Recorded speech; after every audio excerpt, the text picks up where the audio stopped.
Стары чалавек і мора.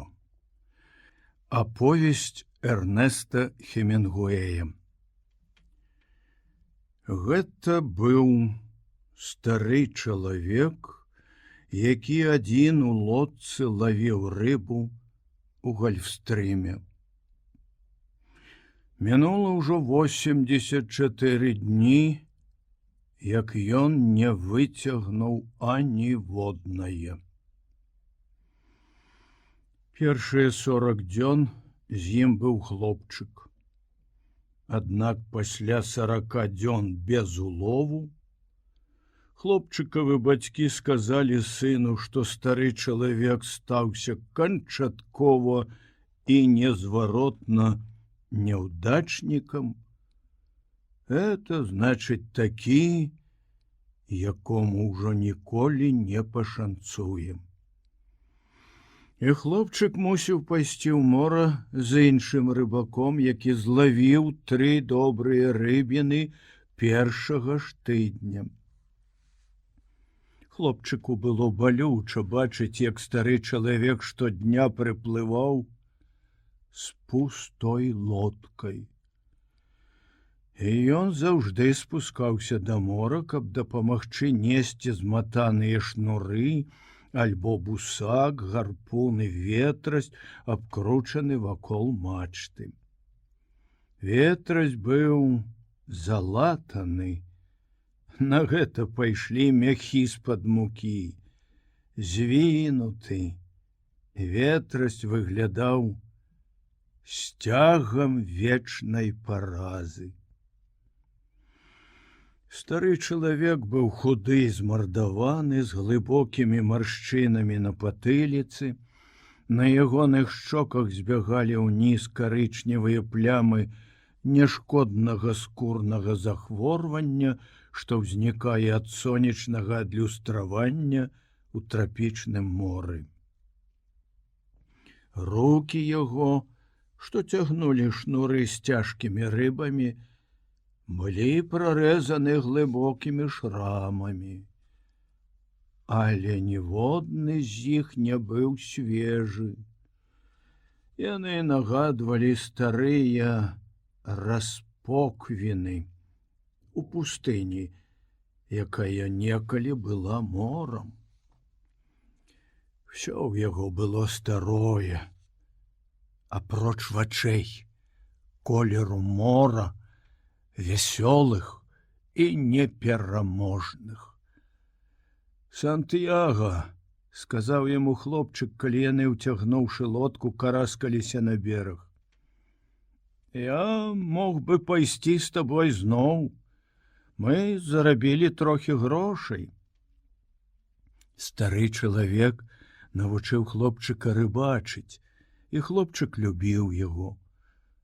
«Не, ты трапіў на шчаслівую лодку. Заставайся тамака. Але ж згадай, як ты 87 дзён быў без рыбы, а потым мы лавілі вялізныя рыбіны кожнага дня 3 тыдні запар. Памятаю. Я ведаю, ты пакінуў мяне не таму, што сумняваўся.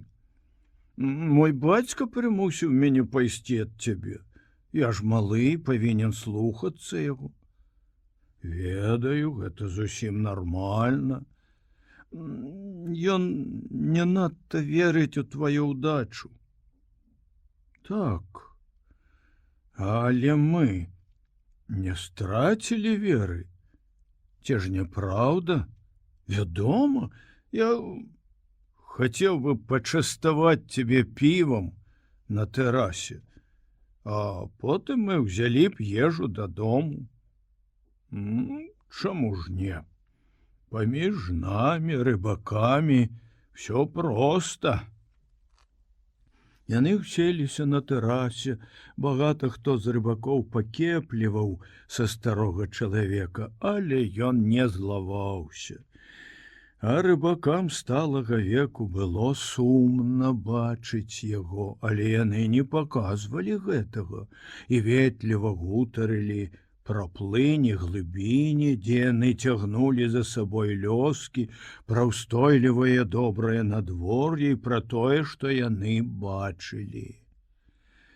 Рыбакі, якім у гэты дзень пашанцавала, прыплылі ўжо, растрыбушылі сваіх марлінаў, занеслі іх, пакладзеных на ўсю даўжыню поперак 2 дошак, ля кожнага канца пахістваліся па 2 чалавекі.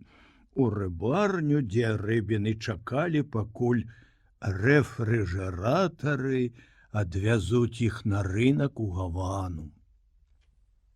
Тыя, хто злавіў акул, занеслі іх на акулаву фабрыку, на другі бок бухты, дзе яны павіслі на блоках.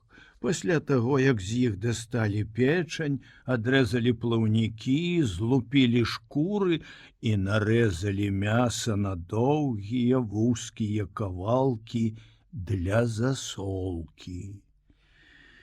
Вецер з усходу падзьмуў над гаванню. Прынёс аж сюды пах з акулавай фабрыкі. Але толькі слабое падабенства таго смуроду, бо вецер зноў павярнуў на поўнач, а потым заціх зусім, і на тэрасе было прыемна і сонечна. Сантьяга, слухаю цябе. Ці магу я пайсці ў мора і налавіць табе сардзін на заўтра? Не, ідзі гуляй у бейсбол. Я пакуль што магу веславаць, а Раджэлія будзе закідваць сетку. Мне ахвоту пайсці. Калі я не магу лавіць рыбу з табою, дык я хацеў бы дапамагчы табе як-небудзь інакш.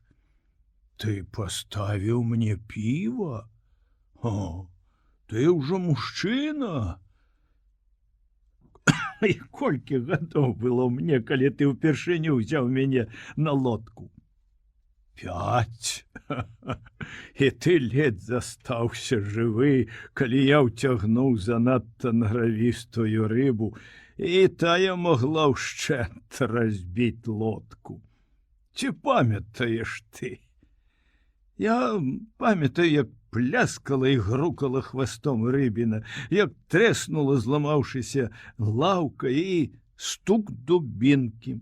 Памятаю, як ты шпурнуў мяне на нос, дзе ляжалі мокрыя зматаныя шнуры, і ўся лодка дрыжала, а ты бамберыў рыбіну. І гук быў такі, як быццам ты сякаў дрэва, а навакол мяне быў салодкі пах крыві. Ты сапраўды памятаеш, ці я табе гэта расказваў? Я памятаю ўсё з таго самага часу, як мы ўпершыню разам пайшлі ў мора. Стары чалавек зірнуў на яго апаленымі сонцам, поўнымі даверу і любасці вачыма. Калі б ты быў маім, хлопчык, я взяў бы цябе ў мора, рызыкнуў бы. Але ты бацькаў і матчын сын, і ты на шчаслівай лодцы. Ну, ці магу я налавіць табе сардзін? І я ведаю, дзе можна дастаць 4 прынады. У мяне яшчэ сённяшнія засталіся. Я паклаў іх у скрыньку з соллю. Дазволь мне дадаць 4 свежыя. Адну. Вера і надзея ніколі не пакідалі яго, але цяпер, як быццам ветрык атуліў іх сваім павевам. 2, сказаў хлопчык. Ну, 2 дык 2, пагадзіўся стары чалавек. Ты іх не свіснуў? Бывала і такое, але гэты я купіў. Дзякуй. Стары чалавек быў занадта просты, каб дзівіцца. Калі да яго прыйшла пакора, але ён ведаў, што яна прыйшла і ведаў, што ў ёй няма ганьбы, і яна не прычыніла ніякай страты праўдзівай гордасці. З гэткай плынню заўтра маецца быць неблагі дзень. Куды ты рушыш лавіць? Як найдалей. А вярнуся, калі пераменіцца вецер. Хачу выйсці да відна. Я пастараюся зрабіць так, каб мой рыбак таксама лавіў далёка, сказаў хлопчык. Калі ты зачэпіш на кручок нешта сапраўды буйное, мы зможам прыйсці табе на дапамогу. Ён не любіць працаваць занадта далёка. Не любіць, але я ўбачу гэткае, чаго ён не можа ўбачыць. Да прыкладу, птушку, што лётае над вадой, каб падабрацца да рыбіны, і выпраўлю яго ў пагоню за дэльфінам. Ён так кепска бачыць, амаль сляпы. Дзіўна. Ён ніколі не лавіў чарапах, а якраз гэта псуе вочы. Але ж ты не год, не два лавіў чарапах каля маскітавага берага, але зрок у цябе добры. Я дзіўны стары чалавек, але ці дастаткова ў цябе цяпер сілы, каб справіцца сапраўды буйной рыбай? Думаю, што так. І апроч таго ёсць розныя хітрыкі. Давай занесём прычындалле дадому. Тады я возьму сетку і пайду па сардзіны. Яны сабралі ледь не ўсе снасці, стары чалавек нёс мачту на сваім плячы, а хлопчык нёс драўляную скрынку з туга скручанымі карычневымі шнурамі, бусак і гарпун са стралой. Скрынка з прынадамі заставалася пад кармой лодкі разам з дубінкай, якую ўжывалі, каб аглушыць рыбу, калі тую падцягвалі сеткай да борта. Ніхто не краў у старога чалавека, але не шкодзіла забраць ветрас і цяжкія шнуры дадому, бо ад расы яны маглі адсырэць. І хоць стары чалавек пэўна ведаў, што ніхто з тутэйшых людзей не паквапіцца на яго маёмасць, бусак і гарпун былі б непатрэбнай спакусай у лодцы.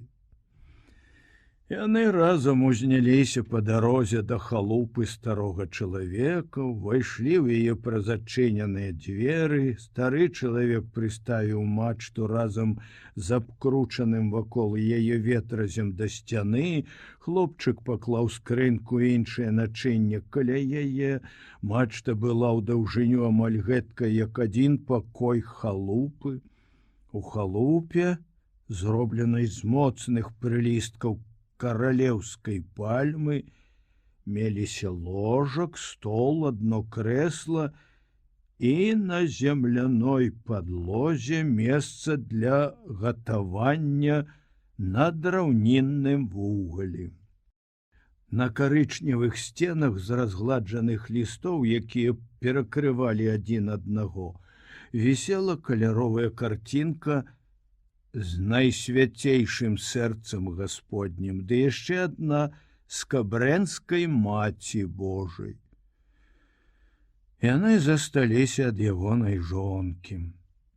Раней тут на сцяне была і падмаляваная жончына фатаграфія. Але надта журботна яму рабілася, калі ён глядзеў на яе. І тая зараз ляжала на паліцы пад ягонай чыстай кашуляй. Што ты маеш есці? Гаршчок жоўтага рысу з рыбай. Хочаш трохі? Не, Я буду есці дома. Зрабіць табе агонь? Не. Я зраблю пазней, альбо буду есці рыс холодны. Ці магу я ўзяць сетку? В халупе не было жаданай сеткі, і хлопчык памятаў, калі яны прадалі яе. Але яны гулялі ў гэтую байку штодня. Не было ані гаршка з жоўтым рысам і рыбай, і хлопчык гэта ведаў таксама. 85. Шчаслівая лічба, сказаў стары чалавек. Што ты скажаш, калі рыбіна, якую я прынясу, разабраная, заважыць 1000 фунтаў. Я возьму сетку і пайду ловіць сардзіны. Ты будзеш сядзець на парозе на сонцы? Але у мяне ёсць учарашняя газета, і я прачытаю пра бейсбол. Хлопчык не ведаў, ці не выдумкай учарашняя газета. Але стары чалавек выцягнуў яе з-пад ложка. Перыка даў мне ў карчме. Я прыйду, калі налаўлю сардзін, пакладу твае і мае разам у лёд, і мы падзелім іх раніцай. Калі я вярнуся, ты раскажаш мне пра бейсбол. Янкі не могуць прайграць, але мяне непакояць індзейцы з Кліўленда. Вер у янкі, сынок. Хай перад вачыма ў цябе стаіць вялікі Дімаджо. Мяне непакояць як дэтройцкія тыгры, гэтак і кліўлендскія індзейцы. Сцеражыся, бо ты хутка пачнеш баяцца нават чырвонаскурых з Цынцынаці і белых шкарпетак з Чыкага. Разбярэшся з гэтым і раскажаш мне, калі я вярнуся. Як ты думаеш, ці не купіць нам латарэю з апошняй лічбай 85? Заўтра ж 85-й дзень года. Мы можам гэта зрабіць. А як наконт 87? Памятаеш свой найбольшы рэкорд? Двойчы такое не здараецца. А ты здолееш знайсці білет з лічбай 85? Я магу заказаць адзін. Адзін білет? $2.50? У каго мы можам іх пазычыць? Гэта проста. Я заўсёды магу пазычыць $2.50. Мяркую, што я таксама. Але стараюся не пазычаць. Спачатку пазычаеш, потым жабруеш. Не мерзні, старэча. Не забывайся, што цяпер верасень. Месяц, калі ідзе буйная рыба. Любы можа быць рыбаком у траўні. Пайду па сардзіны. Хлопчык пайшоў. Калі ён вярнуўся, стары чалавек спаў у крэсле, а сонца заходзіла. Хлопчык зняў старую салдацкую коўдру з ложка, агарнуў ёю спінку крэсла і плечы старога. Гэта былі дзіўныя плечы, усё яшчэ магутныя, хоць і вельмі старыя. І шыя таксама была моцная, і маршчыны на ёй не гэтак кідаліся ў вочы, калі чалавек спаў, нахіліўшы наперад галаву.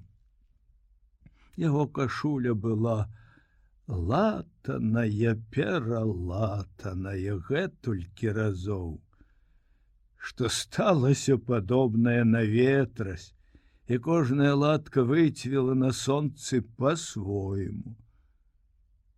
Усё ж ён быў вельмі стары, і ягоны твар з заплюшчанымі вачыма здаваўся нежывым.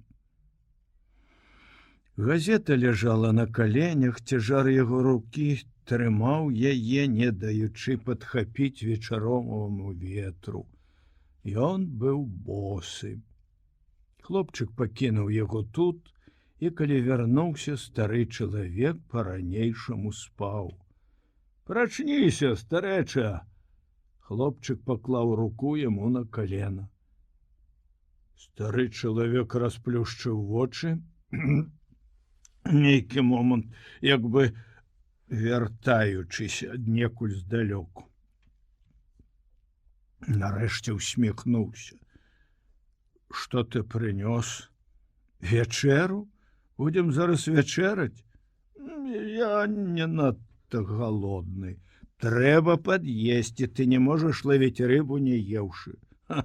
Здаралася і гэткае. Стары чалавек устаў, згарнуў газету, пачаў складваць коўдру.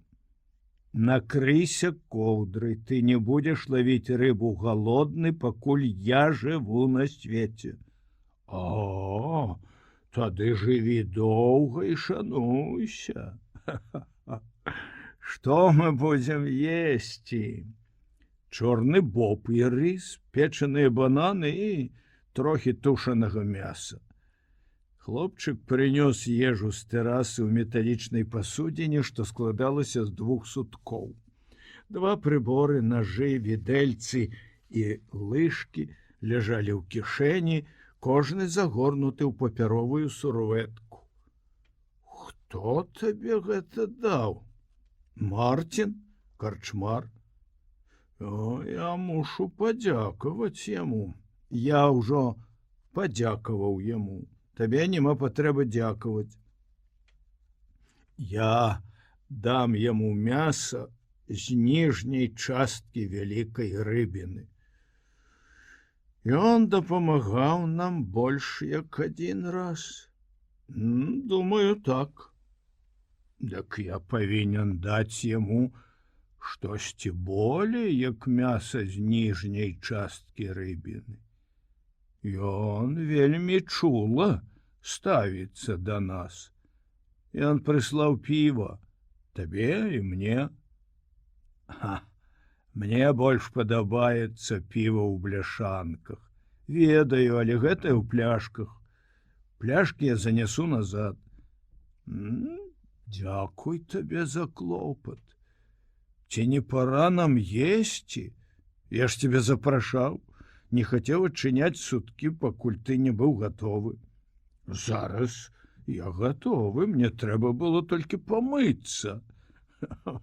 «Дзе ж ты мыўся?» «Вада ў вёсцы за 2 вуліцы ўніз па дарозе. Я павінен нанасіць сюды вады. І мыла трэба даць, і добры ручнік. Но як можна быць такім бяздомным? Я павінен прыдбаць іншую кашулю яму, світку на зіму, ну і ды нейкія чаравікі, ды іншую коўдру. Твоя мясная страва цудоўная. Раскажы мне пра бейсбол».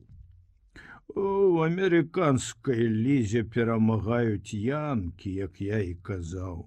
Сёння яны прайгралі». «Это нічога не значыць. Вялікі Димаджо зноў у форме. Ён толькі 1 з гульцоў у камандзе». «Вядома, але ад яго ўсё залежыць. У іншай лізе, паміж Бруклінам і Філадельфіяй, я паставіў бы на Бруклін. Тут у мяне ў думках Дик Сіслер і тыя яго магутныя ўдары ў старым парку. Ніколі не было нічога падобнага на тое. Я ніколі не бачыў, каб мяч ляцеў так далёк. Памятаеш, як ён прыходзіў на тэрасу? Я хацеў узяць яго ў рыбу, ды не адважыўся запрасіць. Тады я попрасіў, каб ты гэта зрабіў. Але і ў цябе не хапіла духу. Я ведаю, што гэта была вялікая памылка. Ён мог пайсці з намі ў мора, і мы ўспаміналі пра гэта ўсё жыццё. Я хацеў бы ўзяць у рыбу вялікага Дзімаджа. Рыбакоў сын, кажуць. Магчыма, ён быў гэткі ж бядняк, як і мы, і яго не пакрыўдзіла б маё запрашэнне. Бацька вялікага сіслера ніколі не быў бедны, і ў маім веку гуляў у салідных лігах. Я ў тваім веку быў перад мачтай на караблі з 4-кутнымі ветразямі, які ішоў у Афрыку, і ўвечары бачыў на ўзмор'і львоў. Я ведаю, ты расказваў мне. Ай, пра што нам лепш пагаварыць? Пра Афрыку ці бейсбол? Пра бейсбол, я думаю. Раскажы мне пра вялікага Джона Макгро. Ён таксама часам завітваў на тэрасу ў былыя дні. Але ён быў грубы і жорсткі. І не даць рады, калі выпіваў. У ягоных думках былі на роўных бейсбол і коні. Прынамсі, ён увесь час насіў спіс коней у кішэні і часта называў іхнія мянушкі па тэлефоне. То быў вялікі менеджер, бацька лічыць найвялікшы, бо ён сюды наведваўся процьму разоў. Калі б Дюрашэр працягваў прыязджаць да нас штогод, твой бацька лічыў бы найвялікшым менеджерам яго. Хто на самай справе найвялікшы менеджер? Лік ці Майк Гансалес? Думаю, яны роўныя. А найлепшы рыбак ты. Не, я ведаю лепшых. Ёсць нямала добрых рыбакоў і некалькі вялікіх. Але гэткіх, як ты, больш няма. Дзякуй. Ну, ты радуеш маё сэрца.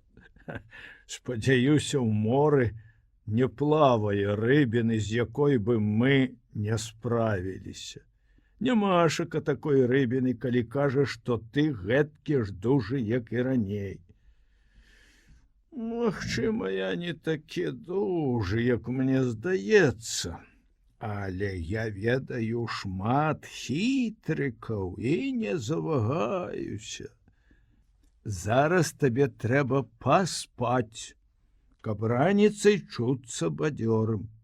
Я занясу начынне на тэрасу. Ну, дык дабранач, я пабуджу цябе ўранні. Ты мой будильник, мой узрост будильник. Чаму старыя людзі так рана прачынаюцца? Ці не дзеля таго, каб падоўжыць, магчыма, апошні свой дзень? Не ведаю. Адзінае, што мне вядома, маладыя хлопцы спяць моцна, не прачынаюцца позна. Я гэта памятаю. Пабуджу цябе своечасова. Не хачу, каб мяне будзіў ён, як паслугача. Разумею. Спі соладка, стары дружа. Хлопчык знік. На стале падчас іхняй вячэры не было ніякага святла, і стары чалавек, зняўшы нагавіцы, пайшоў да ложка ў цемры. Ён скруціў нагавіцы, паклаўшы ў сярэдзіну газету, і атрымалася падушка. Захутаўшыся ў коўдру, стары чалавек лёг на іншыя старыя газеты, што прыкрывалі спружыны ложка, і заснуў. Спаў ён нядоўга, сніў Афрыку, дзе быў у юнацтве. Доўгія, несканчоныя, то залацістыя, то бялюткія, ж вачам балюча берагі, высокія мысы і магутныя карычневыя горы. Цяпер ён кожную ноч жыў на тым узмор'і, чуў у снах, як шуміць прыбой. Бачыў, як хвалі ягоныя ўзнімаюць і апускаюць лодкі тубыльцаў. Ён спаў і адчуваў пах смалы і пакулля, як на палубе, а ўранні берагавы вецер прыносіў пах Афрыкі. Звычайна, калі да яго далятаў вецер, ён прачынаўся і, апрануўшыся, ішоў будзіць хлопчыка. Але гэтай ноччу пах берагавога ветру завітаў нашмат раней, і ён ведаў у сне, што яшчэ занадта рана, таму сніў заснежаныя пікі на Канарскіх выспах, што ўставалі з мора, а потым розныя тамтэйшыя гавані і рэйды. Яму больш не сніліся ні штормы, ні жанчыны, ні вялікія падзеі, ні вялікая рыба, ні бойкі, ні спаборніцтвы ў сіле, ні ягоная жонка. Цяпер ён сніў толькі мясціны ды львоў на ўзбярэжжы. Сутоннем яны бавіліся, што тыя кацяняты. І ён любіў іх, як любіў хлопчыка. Ён ніколі не сніў хлопчыка. Стары чалавек прачнуўся, зірнуў праз адчыненыя дзверы на месяц, раскруціў і адзеў нагавіцы, памачыўшыся за халупай, ён рушыў угару па дарозе будзіць хлопчыка. Ён дрыжаў ад ранішняга холаду, але ведаў, што ўрэшце сагрэецца, ды і неўзабаве будзе веславаць. Дзверы хаціны, дзе жыў хлопчык, былі незамкнёныя. Ён адчыніў і ціха ступіў босымі нагамі. Месяц на зыходзе дазваляў яму добра бачыць хлопчыка, які спаў на сваім сціплым ложку ў першым пакоі. Ён мякка абхапіў адну пяту і трымаў яе, пакуль хлопчык не прачнуўся і не зірнуў на яго. Стары чалавек кіўнуў, і хлопчык, сеўшы на ложку, узяў з зэдліка, што стаяў побач, штаны, нацягнуў іх на сябе. За старым чалавекам услед з хаціны выйшаў хлопчык. Сон адольваў яго, і стары чалавек адной рукой абняў хлопчыка за плечы. Я вельмі шкадую. Такая мужчынская доля, сказаў хлопчык. Яны крочылі дарогай да халупы старога чалавека, і скрозь па гэтай дарозе ў цемры ішлі босыя людзі, несучы мачты ад сваіх лодак. У халупе хлопчык узяў кош са скруткамі шнура, гарпун і бусак. Стары чалавек трымаў на плячы мачту з абгорнутым вакол яе ветразем. Ты не жадаеш выпіць кавы? — спытаў хлопчык. Пакладзём снасці ў лодку, тады пап'ём. Яны пілі каву з бляшанак з-пад згушчанага малака ў адчыненай ад самага рання рыбацкай карчомцы. Як спаў, стары дружа? Спытаў хлопчык, ужо амаль пазбыўся сваёй санлівасці. Добра, Маналін, сёння я чуюся няблага. Я таксама. Зараз я павінен схадзіць па свае сардзіны і па твае прынады. Мой рыбак сам бярэ нашыя снасці. Ён ніколі не хоча, каб хто-кольвек іншы нёс што-небудзь. Ну, мы розныя. Я дазваляў табе несці рыбацкае начыннік, калі табе было 5 гадоў. Ведаю. Я мігам.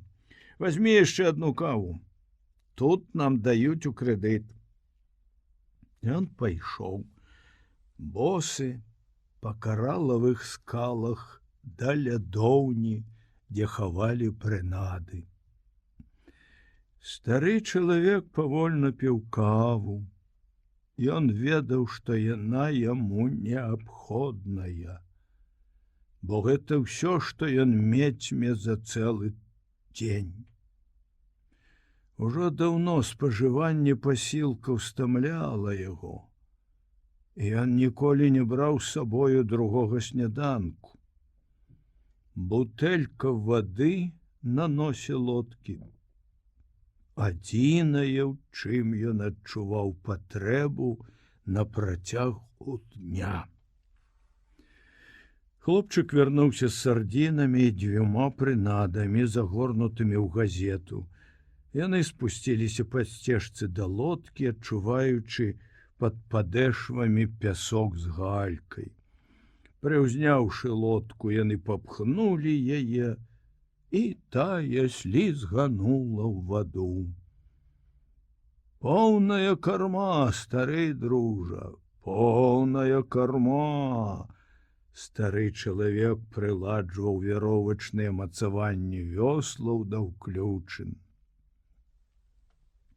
Лапаткі вёслаў урэзваліся ў ваду. Ён нахіліўся наперад і стаў выплываць у цемры з гавані. Іншыя лодкі з іншых месцаў таксама выпраўляліся ў мора, і хоць стары чалавек не мог іх зараз бачыць, бо месяц апусціўся ніжэй за ўзгорак, ён чуў, як увіхаліся вёслы. Зрэдку хтосьці абзываўся ў лодцы, аднак большасць з іх маўчала, калі не лічыць гуку ад апускання вёслаў у ваду. Яны разбрыліся паасобку пасля таго, як выйшлі з вусця гавані. І кожная скіравалася ў тую частку акіяна, дзе гаспадар спадзяваўся знайсці рыбу. Стары чалавек ведаў, што маецца плысці вельмі далёка. І ён пакінуў пах зямлі за сабой, вяслуючы ў чысты ранішні водар акіяна. Ён убачыў свячэнне затоцкіх водарасцяў у вадзе, калі апынуўся ў той частцы акіяна, якую рыбакі завуць вялікім калодзежам з раптоўнай глыбіні ў 700 марскіх сажняў. У ім збіралася ўсялякая рыба, бо тут, сустрэўшы стромкія сцены акіянскага дна, плынь утварала вір. Тут была плойма шрымпаў ды розныя драбязы для прынады. Часам яны касякі галаваногіх малюскаў з самых глыбокіх сховаў усплывалі на паверхню, і вся вандроўная рыба кармілася імі. Вяслуючы ў змроку, стары чалавек адчуваў набліжэнне раніцы. чуў дрыготкі гук, калі лятучыя рыбы пакідалі ваду, і сычэнне ад іхняга негнуткага моцна зладжанага крылля, калі яны ўзмывалі ў паветра ў цемрадзі. Ён любіў лятучых рыб, бо тыя былі яго найбольшымі сябрамі ў акіяне. Ён шкадаваў птушак, асабліва маленькіх кволых цёмных марскіх ластавак, якія заўсёды былі ў лёце, ў пошуку і амаль нязменна без здабычы. І ён думаў: жыццё птушак, апроч драпежнікаў і магутных дужых птахаў, цяжэйшае за наша. Чаму птушак стварылі гэткімі кволымі і прыгожымі, як гэтыя марскія хвалі? Яны добрыя і вельмі прыгожыя, але могуць быць раз'юшаны жорсткія гэтак знянацку. А птушачкі, што лётаюць над вадой і абмакаюцца, каб ухапіць рыбу, жаласліва ціўкаючы, створаны занадта нетрывалымі для мора. Ён і ў думках называў мора, як па-іспанску кажуць улюбёныя ў яго людзі. Бывае, яны гавораць пра яго і благія рэчы, але заўсёды як пра жанчыну. Некаторыя маладыя рыбакі з тых, што выкарыстоўваюць буі ў якасці паплаўкоў для сваіх шнуроў і займелі маторныя лодкі, калі акулава печань прыносіла багата грошай, гаварылі пра яго як пра саперніка, альбо нават як пра непрыяцеля, альбо проста як пра месца, дзе яны ловяць рыбу. Але стары чалавек заўсёды думаў пра мора як пра жанчыну. І нешта гэткае, што надзяляе або не надзяляе вялікай ласкай. І калі яно здзяйсняе дзікія і злыя ўчынкі, дык толькі стае прычыны, што не можа саўладаць з сабой. Месяц уздзейнічае на мора, як і на кабету, меркаваў ён. Стары чалавек веславаў раўнамерна, без асаблівых высілкаў, бо захоўваў звычайную сваю хуткасць, і паверхня акіяна была гладкая, толькі зрэдку плынь закручвала віры.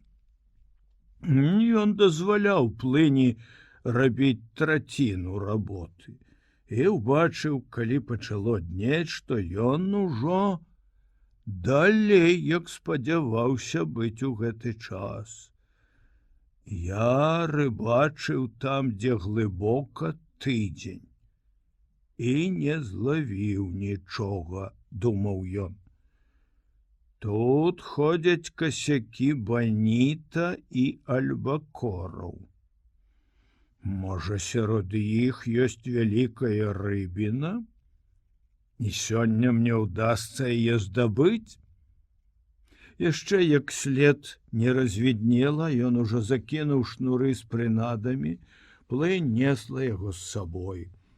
Адна прынада была на глыбіні 40 марскіх сажняў, другая 75, а трэцяя і чацвёртая опусціліся ў блакітную ваду ажно на 100 і 125 сажняў. Кожная прынада вісела галавою ўніз, стрыжань кручка быў у сярэдзіне рыбы, цалкам абвязаны і абшыты, а ўсю тую частку кручка, што была звонку, выгін і вастрыё пакрывалі свежыя сардзіны. Кожная сардзіна была нанізана на кручок праз абодва вокі. Разам яны ўтваралі паўвянок на прыхаванай гэтак сталі. Не было ніводнай даступнай рыбіне часткі кручка, якая б не мела прыемнага паху ды смаку. Хлопчык даў яму 2 свежых тунцоў або альбакораў, што звісалі з 2 найдаўжэйшых шнуроў, быццам грузілы, а на іншых ён меў блакітнага бегуна і жоўтага марскога шчупачка. І хоць тыя ўжо выкарыстоўваліся, але былі ў добрым стане. Выдатныя сардзіны надавалі ім прыемны пах і прыцягальнасць. Шнур, тоўсты, як ладны аловак, быў прымацаваны пятлёю да толькі што выразанага прута, і варта было пацягнуць або крануць прынаду, як і той прут цягнула ў ваду. Кожны шнур меў 2 маткі даўжынёю па 40 марскіх сажняў. Да іх у выпадку патрэбы можна было прыладзіць яшчэ запасныя маткі.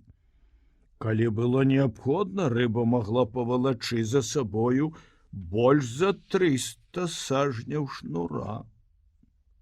Зараз ён сачыў, як злёгку апускаюцца ў ваду 3 пруты за бортам лодкі, і няспешна веславаў, каб утрымаць шнуры простымі і на адпаведных глыбінях. Было зусім светла, сонца магло вызірнуць у любы момант. Сонца асцярожна ўзнімалася з мора. Стары чалавек змог убачыць іншыя лодкі. Нізка на вадзе, не вельмі далёка ад берага, шырока раскіданыя ўпоперак плыні. Потым сонца набралася яскравасці, бляск упаў на ваду, потым узнялося на поўную моц, і, адлюстраваўшыся на гладкай паверхні мора, рэзнула старога чалавека па вачах, і ён павеславаў, не пазіраючы на сонца. Ён глядзеў уніз у ваду, ці проста ідуць шнуры ў ейную цемру. Стары чалавек утрымліваў іх больш прамымі, як хто колік, гэта каб кожная прынада была ў цемрадзе плыні якраз там, на той глыбіні, дзе ён жадаў, каб яна была і чакала рыбу. Іншыя пакідалі шнуры на волю плыні, і часам тыя былі на глыбіні 60 сажняў, а не 100, як меркавалі рыбакі. Але ў мяне, думаў ён, всё дакладна. Просто мне больш не шанцуе. Але хто ведае, можліва, сёння, кожны дзень новы дзень. Шанцаванне гэта няблага. Але дакладнасць не пашкодзіць. Калі завітае ўдача, ты будзеш гатовы яе сустрэць. Мінула 2 гадзіны. Сонца ўзнялося вышэй і не біла па вачах гэтак моцна, калі ён глядзеў на ўсход. У полі яго зроку засталіся толькі 3 лодкі, і здавалася, што яны вельмі нізкія і паблізу берага. Всё жыццё маім вачам бывала кепска ад ранняга сонца, падумаў ён. Але яны, як і раней, добрыя. Увечары я магу пазіраць на сонца і ў вачах не робіцца цёмна. Сонца ўвечары мацнейшае, але ўранні глядзець на яго балюча. Якраз тады ён убачыў фрэгата з яго даўгімі чорнымі крыламі. Той кружыў у небе наперадзе яго, раптам так зрэзаў наўскасяк уніз, выпрастаўшы ззаду крылы, а потым закружыў зноў. На нешта ён натрапіў, вымавіў стары чалавек. Няпроста шукае. Павольна і мерна ён павеславаў туды, дзе птушка кружыла. Ён не спяшаўся. Яго шнуры былі гэткія ж прамыя, як на пачатку. Праўда, цяпер ён трохі больш дапамагаў плыні вёсламі, і хоць рыбачыў гэткім жа дакладным чынам, але хутчэй, як раней, бо імкнуўся выкарыстаць птушку. Птах узняўся ў неба вышэй, закружыў зноўку, пры гэтым крылле яго было нерухомае. Раптам ён даў нырца ў ваду, і стары чалавек убачыў, як з вады рванула лятучая рыба і адчайна памкнула над паверхняй мора. Дельфін, буйны дельфін. Ён паклаў вёслы ў лодку, дастаў маленькі шнур, што ляжаў на носе лодкі. Той быў з драцяным павадком. На канцы яго меўся невялікі кручок, на які ён насадзіў адну з сардзін. Стары чалавек апусціў шнур за борт, а пасля злучыў яго з кармой, прымацаваўшы да нітак з колцам. Тады ён прыладзіў прынаду да другога шнура і пакінуў яго скручаным у матоку цяні на носе лодкі. Ён зноў узяўся веславаць, назіраючы пры гэтым за даўгакрылым чорным птахам, што віснуў над вадой, палюючы на рыбу. Ён бачыў, як птушка абмакнулася ў ваду, зноў адкінуўшы крылы назад, каб нырнуць, а пасля заматляла імі шалёна, але марна, пераследуючы лятучую рыбу. Стары чалавек не мог не заўважыць пэўнай пакутасці марской паверхні. Это буйныя дельфіны ўзнімалі ваду, гонячыся за рыбай. Дельфіны ўзрэзвалі ваду пад чарадой лятучых рыб і, рухаючыся хутка, не змусілі б чакаць сябе, калі б тыя апусціліся ў ваду. Это вялікая чарада дельфінаў, падумаў ён. Яны раскіданы адзін ад аднаго, і таму ў лятучых рыбаў мала шанцаў. А ў птушкі іх няма ўвогуле. Лятучыя рыбы занадта буйныя ды шпаркія для іх. Ён назіраў за тым, як лятучыя рыбы зноў і зноў выстрэльвалі з вады, і як бясплённа высільвалася птушка. Гэтая чарада дельфінаў для мяне страчана, падумаў ён. Занадта хутка і далёка шыбуюць яны. Але, мажліва, я падбяру якога блудніка. А можа, моя вялікая рыба недзе паблізу іх?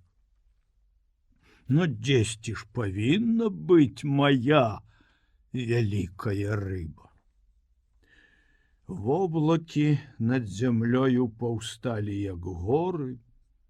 Бераг здаваўся всяго толькі доўгай зялёнай лініяй з шарасінімі ўзгоркамі за ёю. Вада ў моры стала цёмна-сіняя, амаль фіялетавая. Зірнуўшы ў яе, ён убачыў чырвонае сяйво планктону у цёмных глыбінях і нязвыкла дзіўнае святло сонца. Ён назіраў, каб яго шнуры, знікаючы з поля зроку, ішлі ў ваду роўна і цешыўся, што бачыў процьму планктону, бо гэта азначала рыбу. Дзіўнае святло ў вадзе зараз, калі сонца было вышэй, абяцала добрае надвор'е, як і форма воблакаў над зямлёю. Але птах зараз амаль не паказваўся, і на паверхні вады нічога не віднелася, апроч некалькіх лапін жоўтых, выцвілых на сонцы саргасавых водарасцяў і вясёлкавага застыгла дрыгністага пузыра, партугальскага вайсковага карабля, што плаваў каля самай лодкі. Ён перавярнуўся на бок, потым выпрастаўся. Ён плаваў весела, все адно як бурбалка са сваімі доўгімі смяртэльна фіялетавымі валокнамі, што добры ярд цягнуліся за ім у вадзе. «Злая вода!» — вымавіў стары чалавек. «Ты, сука!» Злёгку вяслуючы, ён глянуў у ваду і ўбачыў драбнюткіх рыбак, бадай гэткай жа афарбоўкі, як і шлейфы валокны. Яны сноўдалі паміж тымі ахінутыя невялікім ценем, што кідала бурбалка, плывучы ўслед за плынню.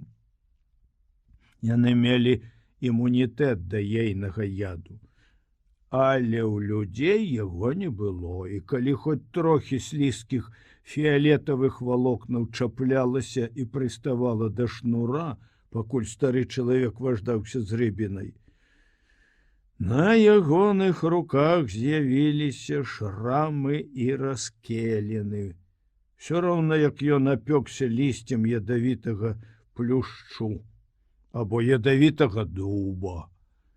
Але ейная атрута дзеяла імгненна, хутка, нібы сцебануўшы бізуном.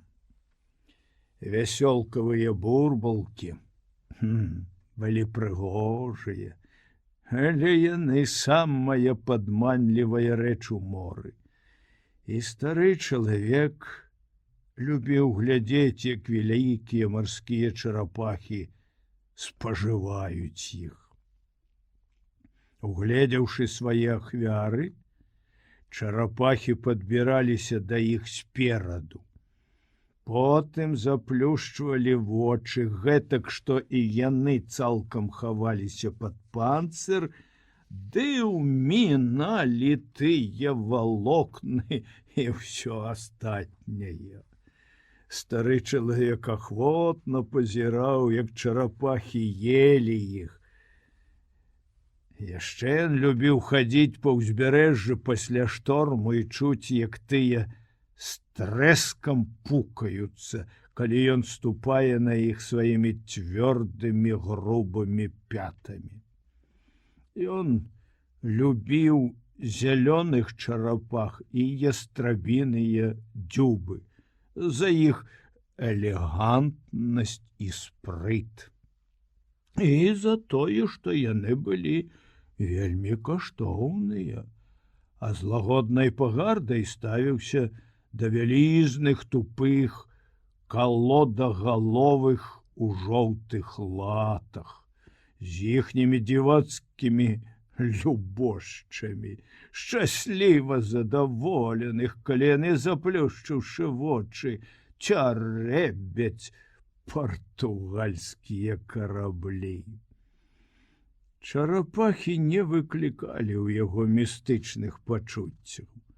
Хоць ён не адзін год выходзіў у мора з рыбацкім гуртом лавіць іх. Ён шкадаваў іх усіх, нават гіганцкіх, падобных на велізарныя куфры чарапах, такіх доўгіх, як ягоная лодка, а вагою 100 тону. Большасць людзей як бы пабойваюцца чарапах, бо чарапашае сэрца гадзінамі б'ецца пасля таго, як яе парэжуць на кавалкі ды разбяруць. Але стары чалавек думаў: у мяне гэткае ж сэрца, ногі і рукі мае таксама падобныя на іхнія. Ён еў чарапашыя белыя яйкі, каб набрацца моцы. Ён еў іх увесь травень, каб быць дужым у верасні і кастрычніку, ды агораць сапраўды вялікую рыбу. Ён таксама зачэрпаў штодня кубак акулавага тлушчу з вялікай жалезнай бочкі ў халупе, дзе шмат якія рыбакі хавалі снасць. Бочка стаяла тут для ўсіх жадаючых. Большасць рыбакоў не пераносілі смаку тлушчу. Але наўрад ці той быў горшы за спорванне на додніцы, калі яны ўставалі. І апроч таго, тлушч быў вельмі добры ад прастуд і грыпаў і надта карысны для зроку. Ён зірнуў угару і убачыў, што птах кружляе зноў. Знайшоў рыбу, сказаў стары чалавек. Ніводная лятучая рыба не разрэзала паверхні вады. Не разбягаліся ва ўсе бакі дробныя, якраз для прынады рыбкі.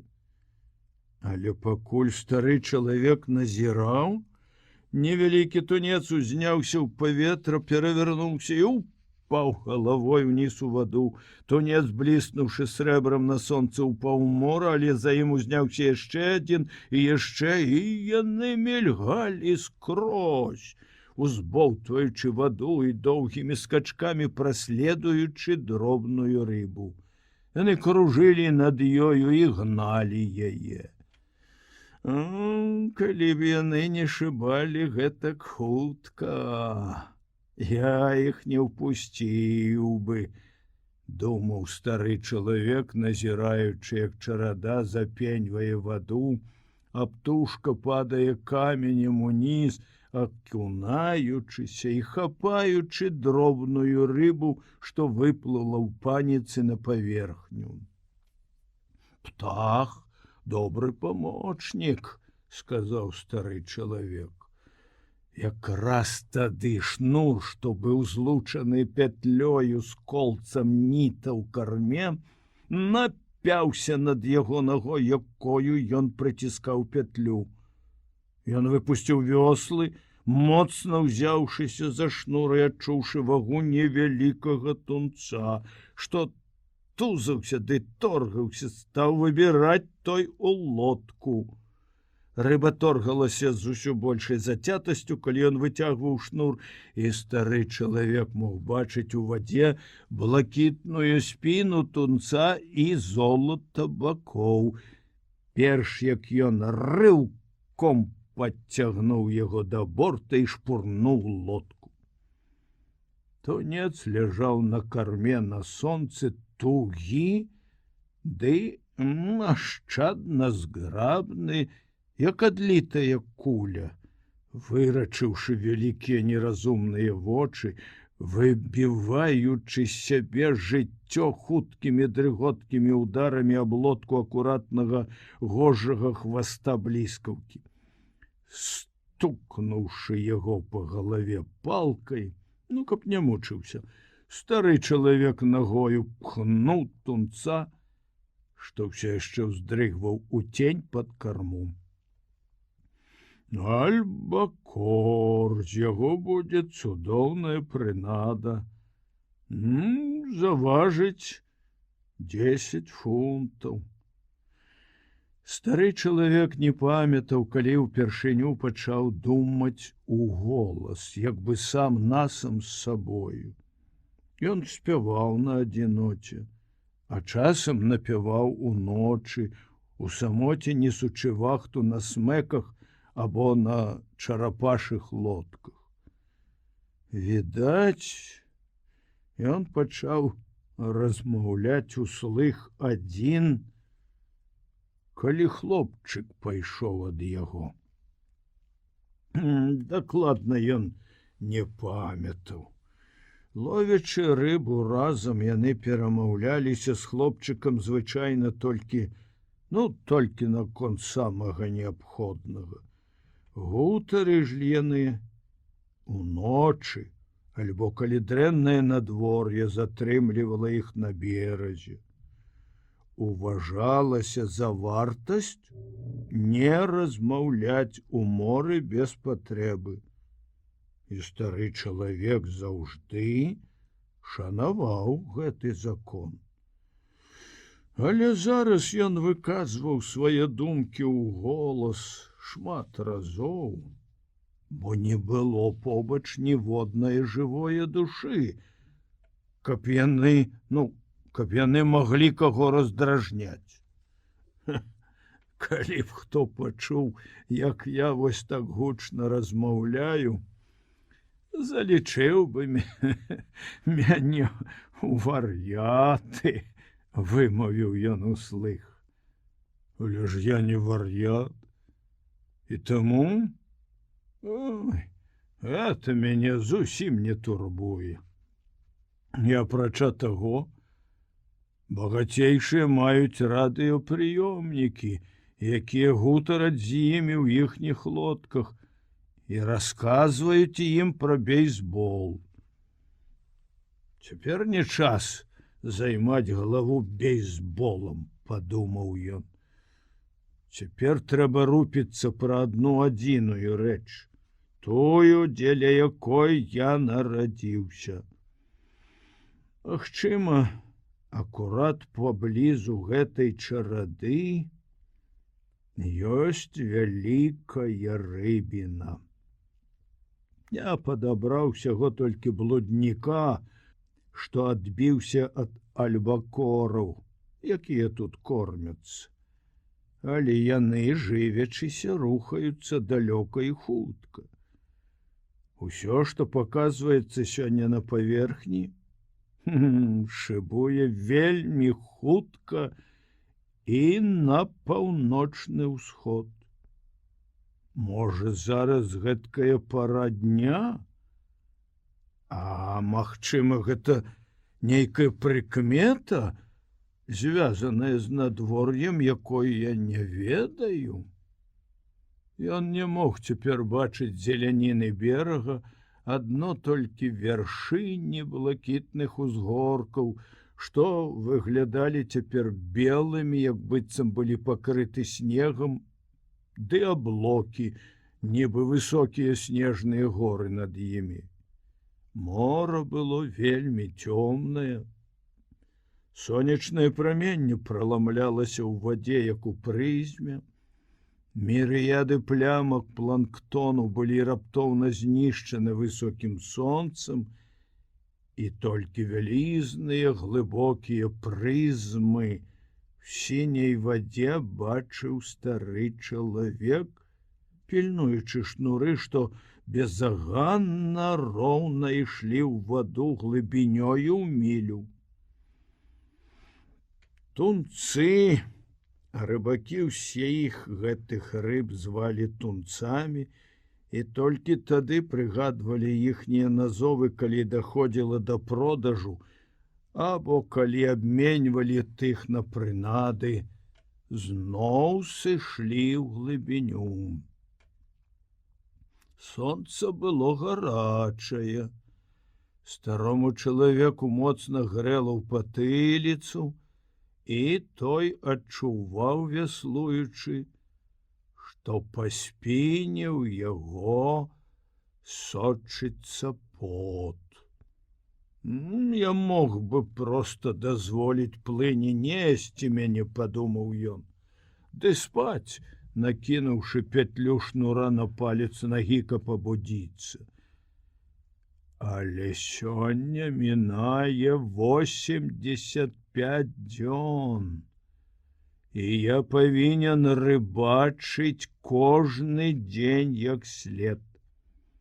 Якраз у гэты момант, паглядзеўшы на шнуры, ён убачыў, як адзін са свежа выразаных прутоў рэзка пацягнула ўніз, але ён нечутна склаў вёслы ў лодку, пацягнуўся па шнуры. Вось ужо лагодна трымаў яго паміж вялікім і указальным пальцамі правай рукі.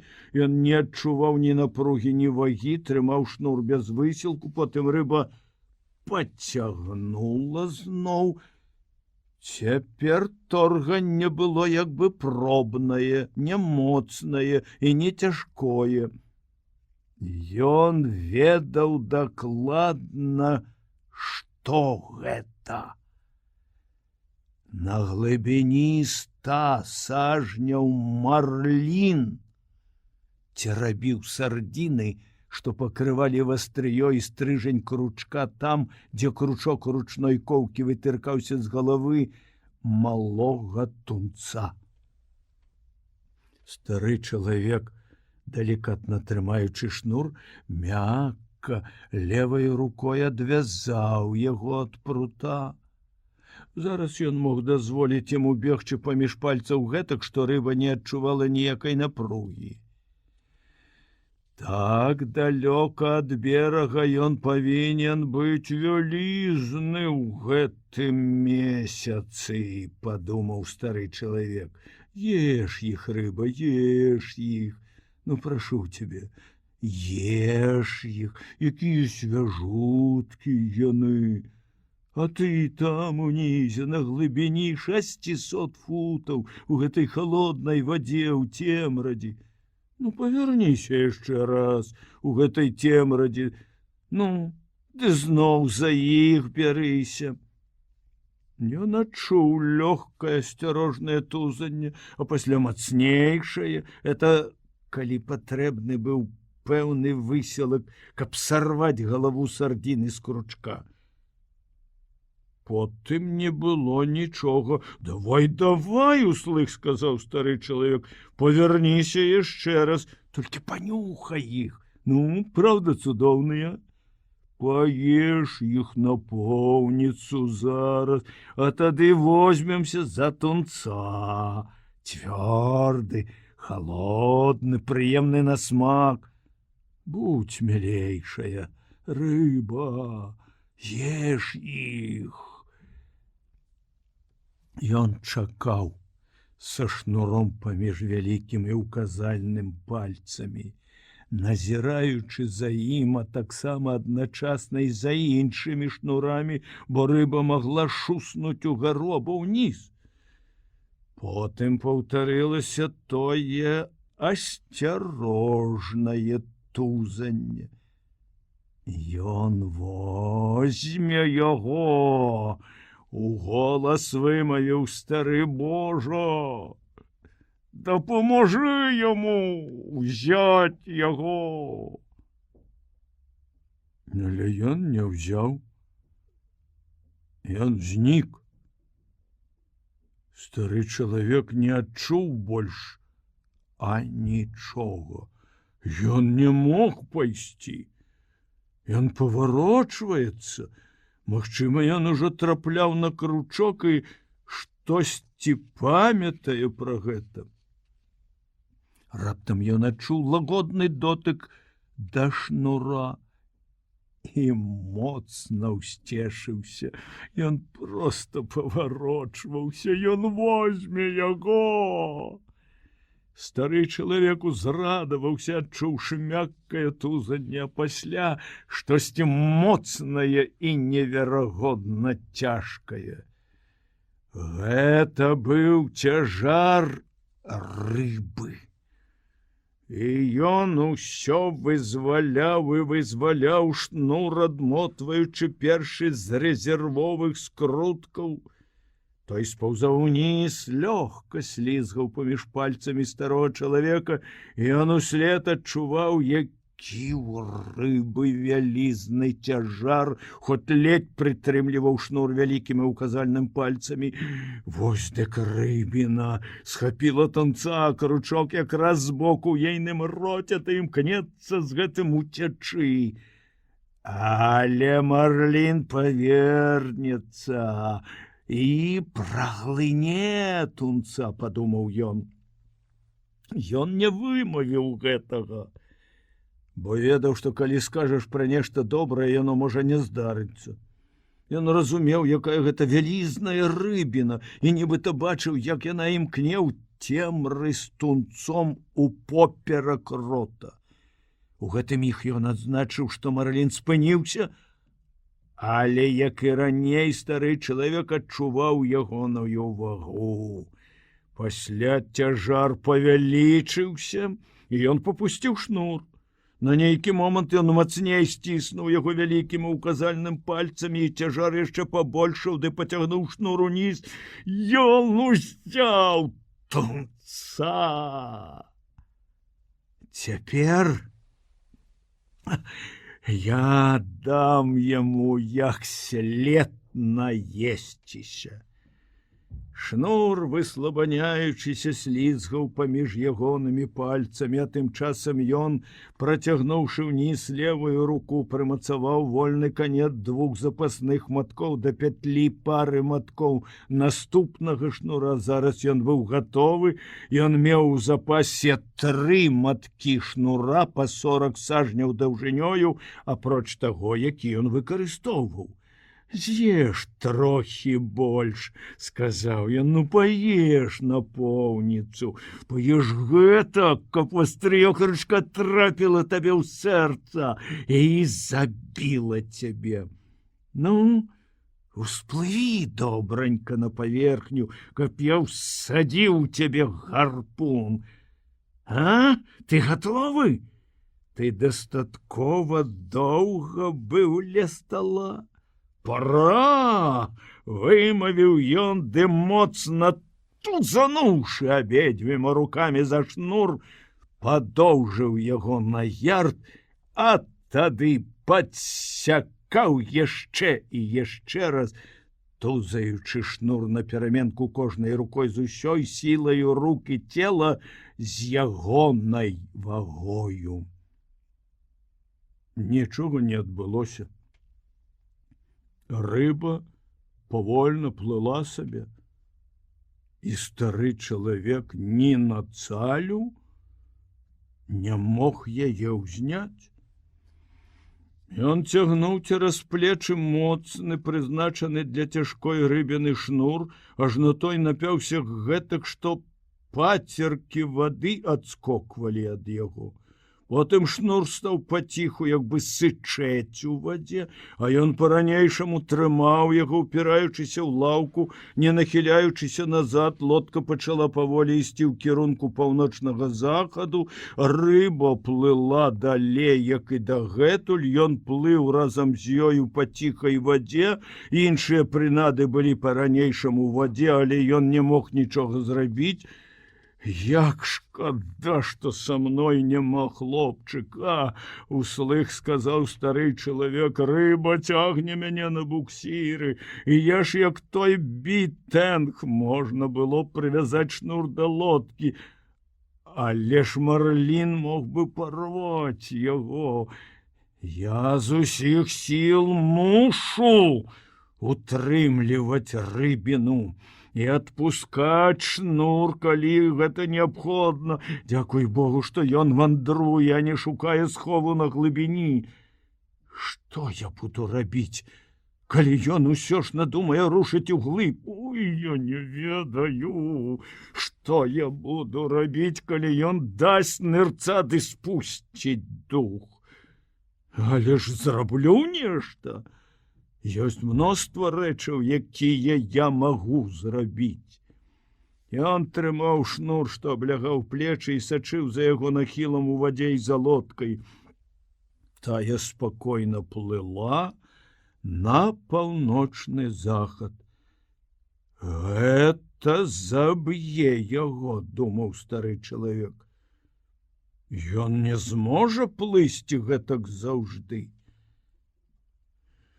Але мінула 4 гадзіны, а рыба плыла сабе, як і раней, у адкрытае мора і валакла за сабою лодку. Стары чалавек па-ранейшаму быў туга сцягнуты шнурам упоперак спіны. Я падчапіў яго на кручок апоўдні, і я яго яшчэ не бачыў. Ён надта рашуча сунуў уніз свой саламяны капялюш перад тым, як зачапіў на кручок рыбіну, і цяпер той моцна муляў лоб. Смага мучыла таксама, і ён, апусціўшыся на калені, асцерагаючыся, каб незнарок не таргануць шнур, падабраўся, наколькі здолеў да носа лодкі, адною рукою дацягнуўся да бутэлькі з вадой. Ён адаткнуў яе, крыху адпіў, потым трохі адпачыў на носе. Ён аддыхваўся, седзячы на непастаўленай мачце са згорнутым ветразем. Ой, толькі б вытрываць. Потым ён паглядзеў цераз плячо назад і ўбачыў, што на даляглядзе не відаць сушы. Не бяда, падумаў ён, я заўсёды змагу прыплыць на водбліск агнёў Гаваны. Яшчэ 2 гадзіны да заходу сонца, і, мажліва, рыба якраз выплыве. А не, дык тады, як узыдзе месяц. Калі ж не выплыве тады, то, можа, на ўсходзе сонца. Здранцвеласці няма. Я чуюся дужым. Гэта ў яго кручок у роце. Ой, ну і рыба, як цягне шнур. Відаць, ён шчыльна заціснуў дрот сваім ротам. Хацелася б на яго паглядзець адзін раз, ну, каб ведаць, з кім я змагаюся. Рыба плыла ўсю ноч. Наколькі ён мог меркаваць па зорах, не мяняла свайго кірунку. Стала холадна. Пасля таго, як сонца зайшло, пот на спіне, на руках і на яго старых нагах высах. Днём ён узяў мяшок, якім была накрыта бляшанка з прынадай, і разаслаў яго на сонцы сушыцца. Пасля, як сонца зайшло, ён завязаў мяшок на шыі, закінуўшы яго на спіну, ды асцярожна заправіў пад шнур, што быў на плячах, як бы падклаўшы туды падушку. Цяпер ён патрапіў гэтак прыхіліцца да носа лодкі, што стаў чуцца амаль няблага. Ягонае становішча было ў сапраўднасці, можа, крыху лепшае, як раней, але ён уважаў яго за нават і не кепская. Я нічога не магу зрабіць з ім, а ён нічога не можа зрабіць са мной, думаў ён. Датуль, пакуль рыба вось так плыве. Адзін раз стары чалавек устаў, памачыўся за борт лодкі, ды паглядзеў на зоры, праверыў свой курс. Шнур выглядаў, як зіхатлівая палоска, што падала ў ваду проста з яго плячэй. Зараз яны рухаліся павольней. Водбліск агнёў Гаваны быў не гэтакі моцны. Такім чынам ён зарыентаваўся, што плынь іх відочна нясе на ўсход. Калі я згубіў бляск Гаваны, значыцца, мы больш падаліся на ўсход, падумаў ён, бо калі б рыба не збочыла са свайго курсу, бачыў бы яго яшчэ шмат гадзін. Цікава было б даведацца, як там бейсбол, як сёння згулялі ў вышэйшых лігах, падумаў ён. Это на дзіва лёгка было б зрабіць, маючы радыё. Пасля ён загадаў сабе: заўсёды думай пра справу. Думай пра тое, што робіш, не забівай галаву ніякім глупствам. Потым сказаў уголас: шкада, што са мною няма хлопчыка. Ён дапамагаў бы мне і глядзеў на гэта сам.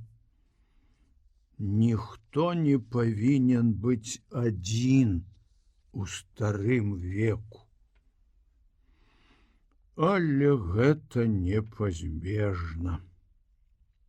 Я мушу памятаць, што мне трэба з'есці тунца, пакуль той не сапсаваўся, каб не аслабець. Памятай, не мае значэння, хочацца табе есці або не, але ты мусіш спажыць яго уранні.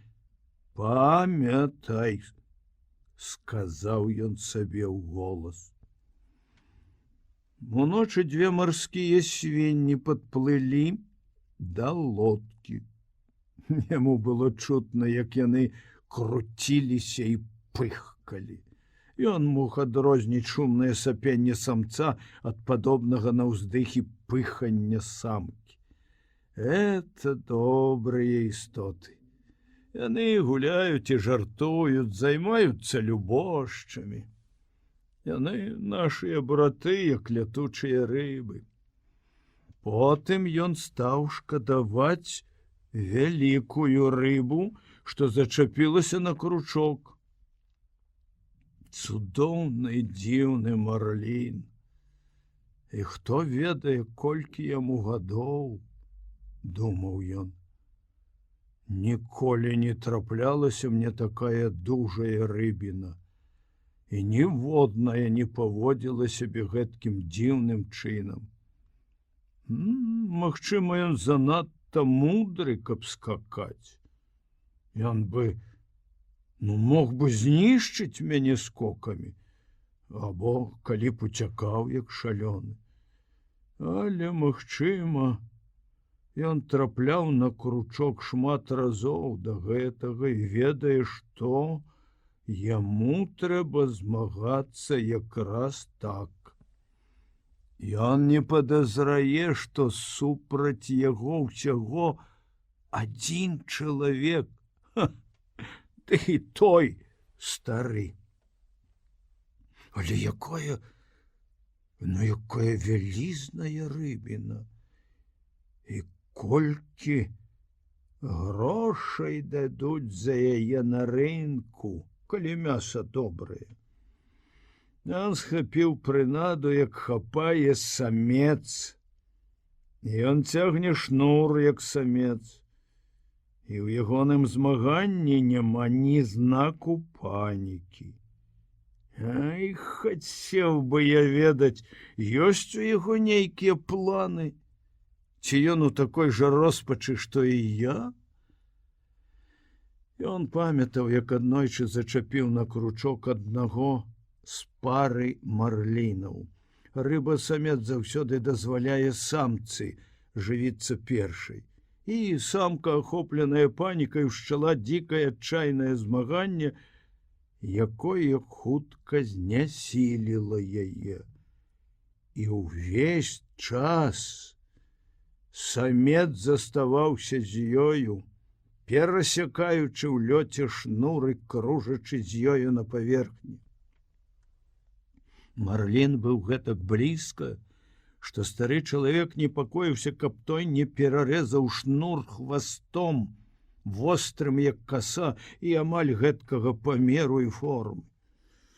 Калі стары чалавек ударыў яго бусаком, а потым збабоўчыў палкай, трымаючы за падобную на рапіру дзюбу шорсткім, як наждак, краем, і б'ючы паверсе галавы, пакуль самчын колер не стаўся амаль такі, як адваротны бок люстра, і потым з дапамогай хлопчыка падняў яе на борт, самец не адлучыўся ад лодкі.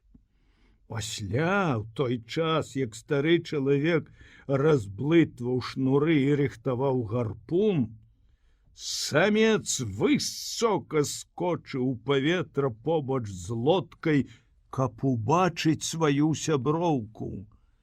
А пасля пайшоў глыбока ўніз, шырока распластаўшы свае лавандавыя грудныя плаўнікі і паказваючы ўсе свае шырокія лавандавыя палосы. Ён быў прыгожы, стары чалавек памятаў, і ён застаўся. Это было самае сумнае здарэнне, звязанае з імі, якое мне выпала бачыць, падумаў стары чалавек.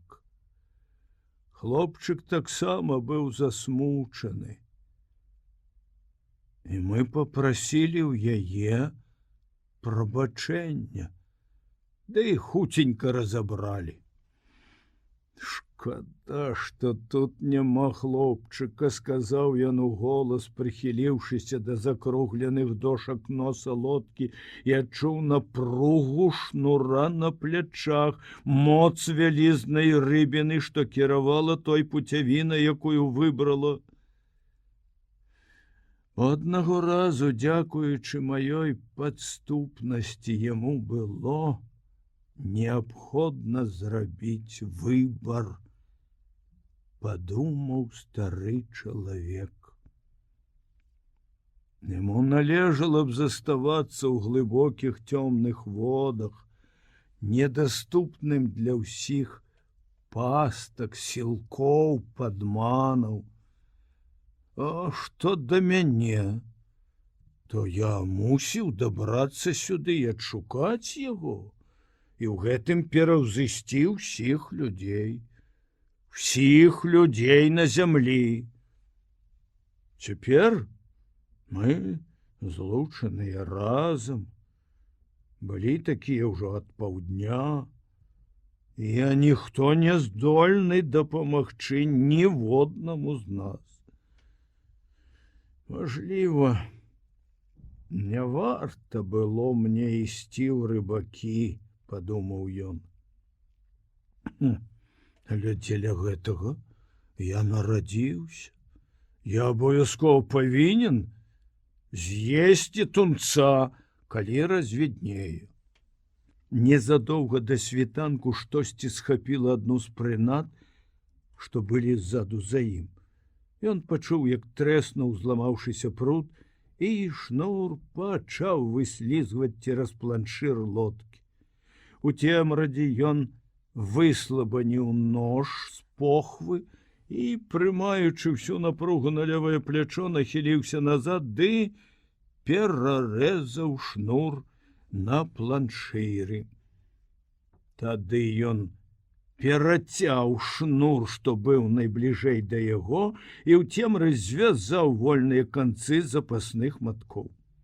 Ён дбала працаваў адной рукою, туга звязваючы вузлы, прыціснуўшы маткі нагою. Зараз ён меў 6 запасных маткоў шнура. 2, дзе былі прынады, што ён перарэзаў, 2, ды 2 з прынадай, на якую клюнула рыбіна, і ўсе яны былі злучаны. Пасля таго, як развіднее, падумаў ён, я дабяруся назад да прынады, што закінута на 40-сажневую глыбіню, і перарэжу той шнур таксама, ды злучу з запаснымі маткамі. Згублю 200 сажняў добрага каталонскага шнура, а таксама кручкі ды павадкі. Але іх можна замяніць. А хто заменіць мне рыбіну, калі я зачаплю на кручок другую і дазволю сарвацца першай? Не ведаю. Ну што за рыба клявала? Это мог быць марлін, шыракадзюб або акула? Я не паспеў адчуць ейную цягу, бо мусіў пазбыцца ад яе як мага хутчэй. Услых ён сказаў: «Як я хацеў бы, каб тут быў са мной хлопчык. Але хлопчыка няма. Ты маеш адно сябе самога. І было б найлепей, каб ты зараз папоўз назад туды, дзе апошні шнур, цёмна цяпер ці не цёмна перацяў той, злучыў з 2 запаснымі маткамі». Ён так і зрабіў. Это было непросто ў цемрадзе. І рыба адзін раз так рэзка тузанула, што ён упаў і параніў твар пад вокам.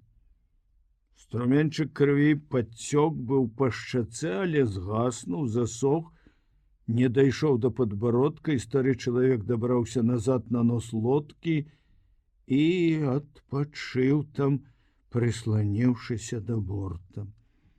Ён паправіў мяшок і асцярожна перасунуў шнур на другое месца на плячах, злёгку пашморгаўшы ім, каб уведаць, як цягне рыба, а пасля сунуў руку ў ваду, ці хутка рухаецца лодка. Цікава, чаму марлін так рэзка рвануўся? Відаць, дрот слізгануў па ягонай гарбатай спіне. Яму не можа быць гэтак блага, як маёй спіне. Але ж не будзе ён цягнуць лодку вечна, які б вялізны не быў. Цяпер все, што магло спрычыніць клопат, прыбрана з дарогі, я маю вялікі запас шнура. А што мне яшчэ трэба? Рыба! Я застануся з табою аж да майго канца, вымавіў ён услых.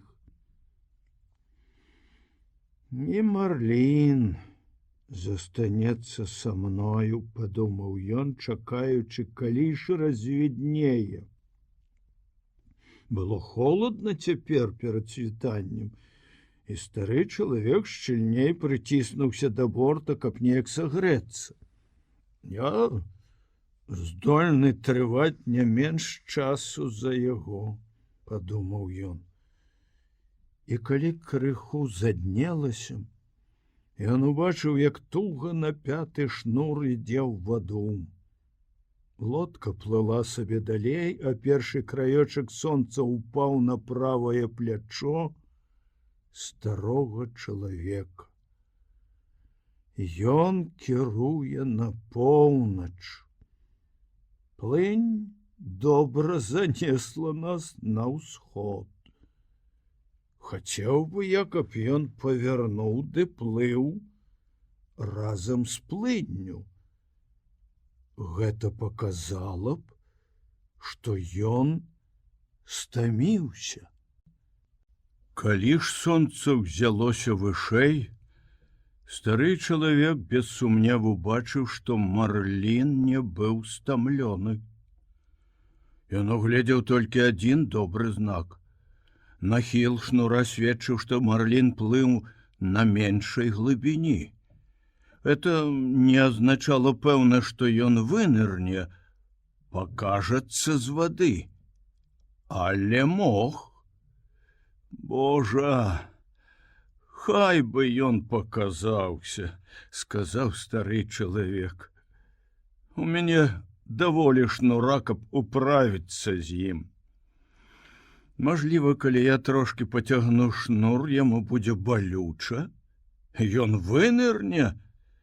Цяпер, калі стала светла, няхай бы ён вынырнуў з вады, каб тыя яго мяшкі ўздоўж хрыбта напоўніліся паветрам.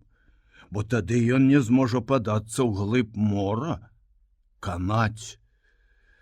Стары чалавек паспрабаваў пабольшыць напругу шнура, але ўжо тады, калі ён падчапіў на кручок рыбіну, шнур быў напяты да апошняга, і, нахіліўшыся назад ды тузануўшы яго, ён адчуў прыкрую рэзь і зразумеў, што нацягнуць шнур болей нельга.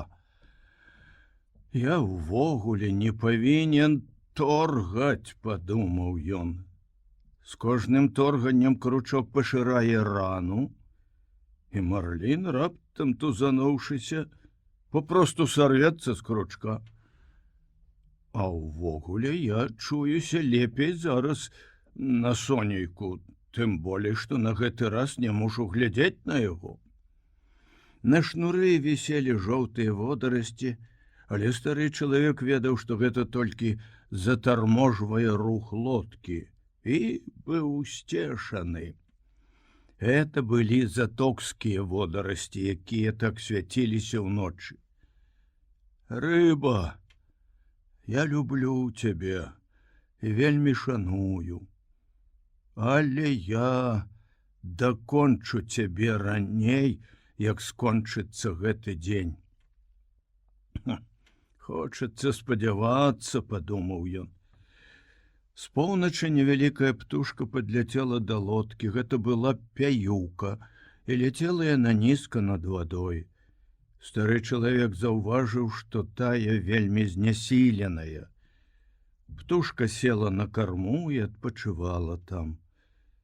Потым яна мільганула над галавой старога чалавека, пераляцела на шнур, дзе пачувалася ўтульней. «Колькі гадоў табе?» — спытаўся стары чалавек у птушкі. «Это твоя першая вандроўка». Птушка глянула на яго. Яна была занадта зняможаная нават для таго, каб упэўніцца, ці трывалы шнур, і зыбалася на ім, моцна ўхапіўшыся за яго сваімі далікатнымі лапкамі. «Ён тугі», — сказаў ёй стары чалавек, — «аж занадта. Нягожа быць такой стомленай пасля бязветранай ночы. Што это сталася з птушкамі?»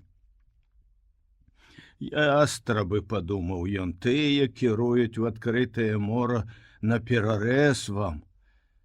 Але ён нічога не сказаў пра тое птушцы, якая ўсё адно не змагла б зразумець яго, ды і сама досыць хутка даведаецца пра ястрабаў. «Адпачні як след, птушка, а потым ляці і выкарыстай свой шанс, як любы чалавек, альбо птах, альбо і рыба». Яму рупіла размаўляць, бо спіна яго скалела ўночы і зараз сапраўды балела. «Заставайся пакуль у маёй хаце, птушка, калі хочаш. Шкада, што я не магу ўзняць ветразь і ўзяць цябе з сабою, цяпер, калі пачынае дзьмуць лёгкі брыз. Бо я тут така сябрам». Якраз тады рыбіна раптоўна рванулася, і стары чалавек зваліўся з ног на нос лодкі і мог бы ўпасці ў ваду, калі б не ўперся ў яго рукамі і не адпусціў шнур. Птушка паляцела, калі шнур таргануўся. Стары чалавек нават не бачыў, як яна пырхнула. Ён пільна абмацаў шнур правай рукой і заўважыў, што з яе цячэ кроў. Значыцца, яго там зачапіла», — сказаў ён уголас, ды тузануў шнур ізноў. Ці не ўдасца павярнуць Марліна ў іншы бок? Але калі адчуў, што шнур напяты да мяжы трываласці, больш не цягнуў, трымаючы яго ў такім стане. «Блага цяпер табе, рыба, і мне, ведае Бог, таксама». Ён азірнуўся, каб убачыць птушку, бо цяпер быў бы рады такому кампаньёну. але птушкі не было. Доўга ты тут не затрымалася, але табе будзе цяжэй там, куды ты ляціш, пакуль не дасягнеш берага. Як гэта я дазволіў рыбіне зрэзаць мяне, а? Адным хуткім рухам. Ай, я, відаць, тупею. А можа, я пазіраў на птушачку ды разважаў пра яе. Цяпер буду звяртаць увагу толькі на сваю работу. І яшчэ я мушу з'есці тунца, каб потым не бракавала моцы. Як хацеў бы я, каб хлопчык быў тут, і каб я меў трохі солі. Перасунуўшы цяжар шнура на левае плячо і асцярожна ўкленчыўшы, ён абмыў руку в акіяне і трымаў яе апушчаную ваду больш за хвіліну, назіраючы, як цягнецца, знікае крывавы струменьчык і плынь раўнамерна абцякае яе. Лодка ж кіравалася далей. Ён замарудзіў свой рух. Ён яшчэ не выймаў бы руку з салёнай вады, але баяўся, што рыба зноўку тузане. Таму ён падняўся, моцна стаў на ногі і, узняўшы руку, патрымаў яе на сонцы. Это шнур пекануў па ёй. Рана была якраз у рабочай частцы рукі.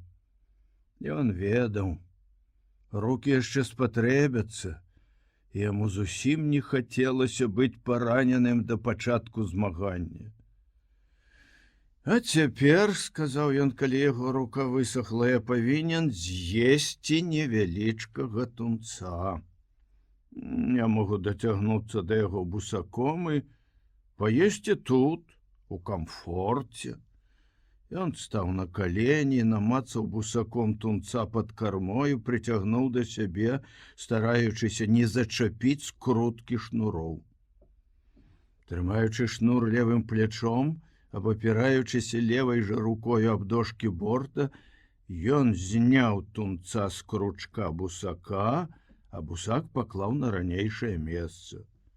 Ён прыціснуў рыбу адным каленам і стаў нарэзваць вузкія кавалкі цёмна-чырвонага мяса удоўж ад патыліцы да хваста. Гэта былі клінаватыя кавалкі. Ён наразаў іх, пачаўшы ад хрыбта аж да краю жывата, адрэзаў 6 крылікаў, расклаў на носе лодкі, выцер нож аб штаны, падняў банітаў шкілет за хвост ды шпурнуў за борт. Відаць, я не з'ем цэлы кавалак, сказаў ён і паласнуў поперак аднаго. Ён адчуваў всё тую ж напругу шнура, а левую руку звяло.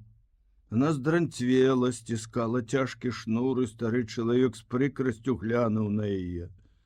Ну, што гэта за рука? Скурчвайся сабе, калі хочаш. Або вазьмі ды зрабіся кіптюром. Ай, хітрыкі табе не дапамогуць.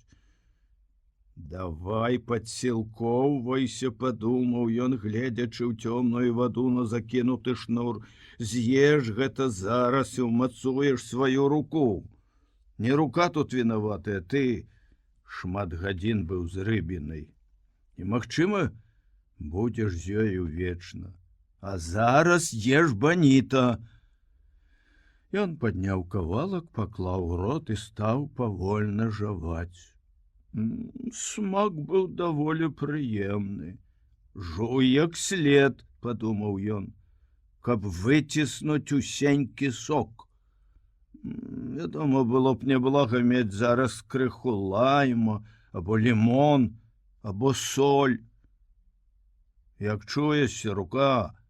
Спытаўся ён у рукі, здранцвелай гэтак, што нельга было згадаць мертвячыну. Я з'ем трохі болей, дзеля цябе. Старанна жвакаючы, ён спажыў другую частку таго кавалка, што разрэзаў пополам, а пасля выплюнуў скуру. Ну, ці не робіцца табе лепей? Рука. Пэўна, занадта рана пытаюся. Ён узяў ды стаў жаваць другі цэлы кавалак. Дужая паўнакроўная рыба. Мне пашэнціла, што я злавіў яе, а не дельфіна. Дельфін той задуша салодкі. А гэтая ледзь-ледзь, і вся ейная моц захавалася. Не выпадае быць непрактычным, падумаў ён. Шкада, што ў мяне няма крыху солі, бо невядома, высушыць сонца тое, што засталося, ці зробяць гніллём. Таму мне лепей з'есці і астатняе, хоць я не галодны. Рыба з кручком плыве сабе, з'ем усё і тады буду гатовы. Набярыся цярпення, рука, сказаў ён. Я раблю гэта для цябе. З большай ахвотай я карміў бы рыбіну, падумаў ён. Марлін мой брат, але я мушу забіць яго. Таму павінен быць дужы. Паволі, засяроджана, стары чалавек спажыў усе клінападобныя скрылікі, выпрастаўся, выцер рукі аб порткі. А зараз можаш выпусціць шнур, рука. Я спраўлюся з ім адной правай рукой, пакуль у цябе не пройдзе гэтая трасца. Ён паставіў нагу на цяжкі шнур, які раней трымала левая рука, і зноў напружана ўгнуў спіну. Божа, дапамажы мне пазбыцца гэтай здранцвеласці. Ой, хто ведае, ці не выкіне рыба якога коніка. Але пакуль што Марлін спакойны, падумаў ён, трымаецца свайго плана. Толькі што ў яго за план? І ці ёсць ён у мяне? Мой план я мушу дастасаваць да ягонага, зважаючы на вялізны памер Марліна. Калі ён вынырне, пакажацца, я змагу яго ўхайдоліць. Але ён, відаць, надумаў заставацца там заўжды. Дык і я застануся з ім назаўжды. Ён пацёр скорчаную руку аб нагавіцы, памкнуўся размяць непаслухмяныя пальцы, але рука не расціскалася. Мажліва, сонца ёй дапаможа, падумаў ён. Мажліва, яна расціснецца, калі ператравіцца дужы сыры тунец. Калі мне трэба расціснуць руку, я зраблю гэта, чаго б яна не каштавала, але не цяпер, не ўжываючы сілу. Хай здранцвенне пройдзе само, хай рука акрыяе самаходзь. Ці ж не я знявечыў яе ўночы, калі было неабходна выслабаніць ды злучыць тыя шнуры? Ён глянуў даль на мора, і да яго прыйшла думка. Які ён цяпер адзінокі. Але тут ён угледзеў у глыбокай цёмнай вадзе прамяністыя прызмы і ўбачыў шнур, што цягнуўся за кармою, і кранутую дзіўнай квалістасцю роўнядь. Воблакі збіраліся ў кучы, як бывае перад пасатам, ён зірнуў угару, і ўбачыў чараду дзікіх качак, што вырысоўвалася як на гравюры на небе над вадою. Пасля яна зацягнулася смугою, потым выразна паўстала зноў, і ён спасцігнуў, што чалавек ніколі не бывае самотны ў моры. Ён падумаў, як баяцца некаторыя людзі заплываць у малых лодках у адкрытае мора, адкуль не відаць сушы. Яны маюць рацыю тыя месяцы, калі надвор'е раптоўна пагаршаецца. Але зараз была пара цыклонаў, а калі іх цыклонаў такі час няма, гэта найлепшая пара ва ўсім годзе. Калі цыклон набліжаецца, ты ў моры, заўжды ёсць ягоныя прыкметы на небе за колькі дзён наперад. На беразе не кожны іх бачыць, бо і не ведае, што яны ёсць. У форме воблакаў, напрыклад. Але зараз цыклону не чакаецца. Ён падняў галаву і ўбачыў белыя кучавыя воблакі, што грудкі марозіва дружна збіраліся дакупы, а яшчэ вышэй, як бы тонкае пер'е прыліпла да высокага вераснёўскага неба. Лёгкі брыз. Надвор'е лепшае для мяне, як для цябе, рыба. Ягоная левая рука была па-ранейшаму скурчана, але паволі ён адгінаў пальцы. Ой, ненавіджу здранцвенне.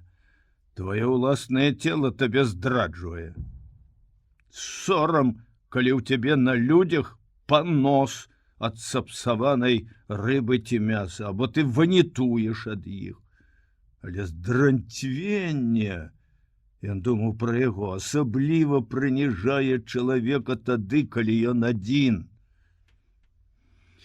Ой, калі б хлопчык быў тут, ён бы расцёр мне руку ад перадплечча і зняў анямеласць. Але яно паздаравее. Ён адчуў правай рукой, што рыба тузае шнур не гэтак, як раней, і тады ўбачыў, што шнур мае інакшы нахіл. Пасля, калі ён налёг на шнур, а левай рукой моцна і хутка ляпнуў па сцягне, то ўбачыў, як шнур паціху ідзе ўгору. Ён выплывае на паверхню, ажывае рука, ну, калі ласка, ажывай. Шнур выходзіў паволі, але няспынна, і неўзабаве паверхня вады узнялася перад лодкай, і марлін выплыў. Ён вынырваў несканчона доўга, і вада сцякала з ягоных бакоў. Яскравы на сонцы галаву і спіну ён меў цёмна-ліловыя шырокія палосы на баках светлага лавандавага колеру. Яго шабля была доўгая, як бейсбольная бітка, і звужаная, што рапіра. І ён падняўся на ўвесь рост з вады, і пасля зноўку сягнуў туды плаўна. Ну, всё адно, як ныральшчык. І стары чалавек бачыў, як хаваецца ў вадзе вялізны, падобны на лязо касы хвост, і як папоўз уніз шнур. Ён на 2 футы даўжэйшы за мой човен. Шнур ішоў уніз хутка, але не сутаргава, і рыба не была спуджаная. Стары чалавек намагаўся абедзвюма рукамі ўтрымліваць такую напругу, якая яшчэ была бяспечная. Ён ведаў, што калі не здолее запаволіць рыбу разважным мерным ціскам, тая можа забраць увесь шнур і парваць. Гэта вялізны марлін. І я мушу адужаць яго. і не павінен дазволіць яму ўведаць сваю ўласную моц, а не тое, што ён мог бы зарабіць, пусціўшыся на ўцёкі. Калі б гэта быў я, дык напружыў бы ўсе свае сілы і даў ходу, пакуль штосьці не парвалася б. Але дзякуй Богу, яны не такія разумныя, як мы, хто вымае з іх дух, хоць яны болей спрытныя і высакародныя за нас. Стары чалавек бачыў шмат велізарных рыбін, гэткіх, што важылі больш за 1000 фунтаў, і за сваё жыццё злавіў 2 такога памеру. Але не адзін, а зараз адзін, і на даляглядзе не відаць сушы. Ён быў прывязаны да найвялікшай рыбы, якую калі-небудзь бачыў, большай за тыя, пра якіх чуў, і сцятыя пальцы на ягонай левай руцэ былі па-ранейшаму, як сціснутыя арліныя кіпцюры. Але рука разагнецца, падумаў ён.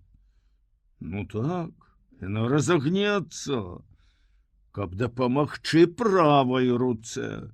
Гэта ж 3 браты, рыба і абедзве мае рукі. Яна павінна разагнуцца. Не надта годна з яе боку быць здранцвелай. Рыба ізноў запавольвала рух, плыла са звыклай хуткасцю. Хацеў бы я ведаць, чаго ён вынырнуў. Ці не дзеля таго, каб паказаць мне, які ён вялікі. Зараз я ведаю хоць гэта. Я хацеў бы паказаць яму, што за чалавек я. Але ж ён убачыў бы скручаную руку. Няхай ён думае, што я магутнейшы, чым ёсць. І такі я буду. Калі б я быў рыбай, хай бы ён меў усё, што мае, супраць адной маёй волі ды майго розуму.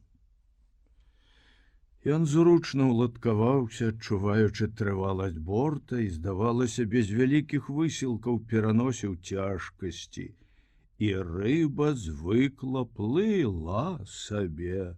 Лодка паволі кіравалася па цёмнай вадзе, вятрыска, які прыйшоў з усходу, прынёс з сабой невялікае хваляванне. А поўдні левая рука старога чалавека ажыла. Ха-ха!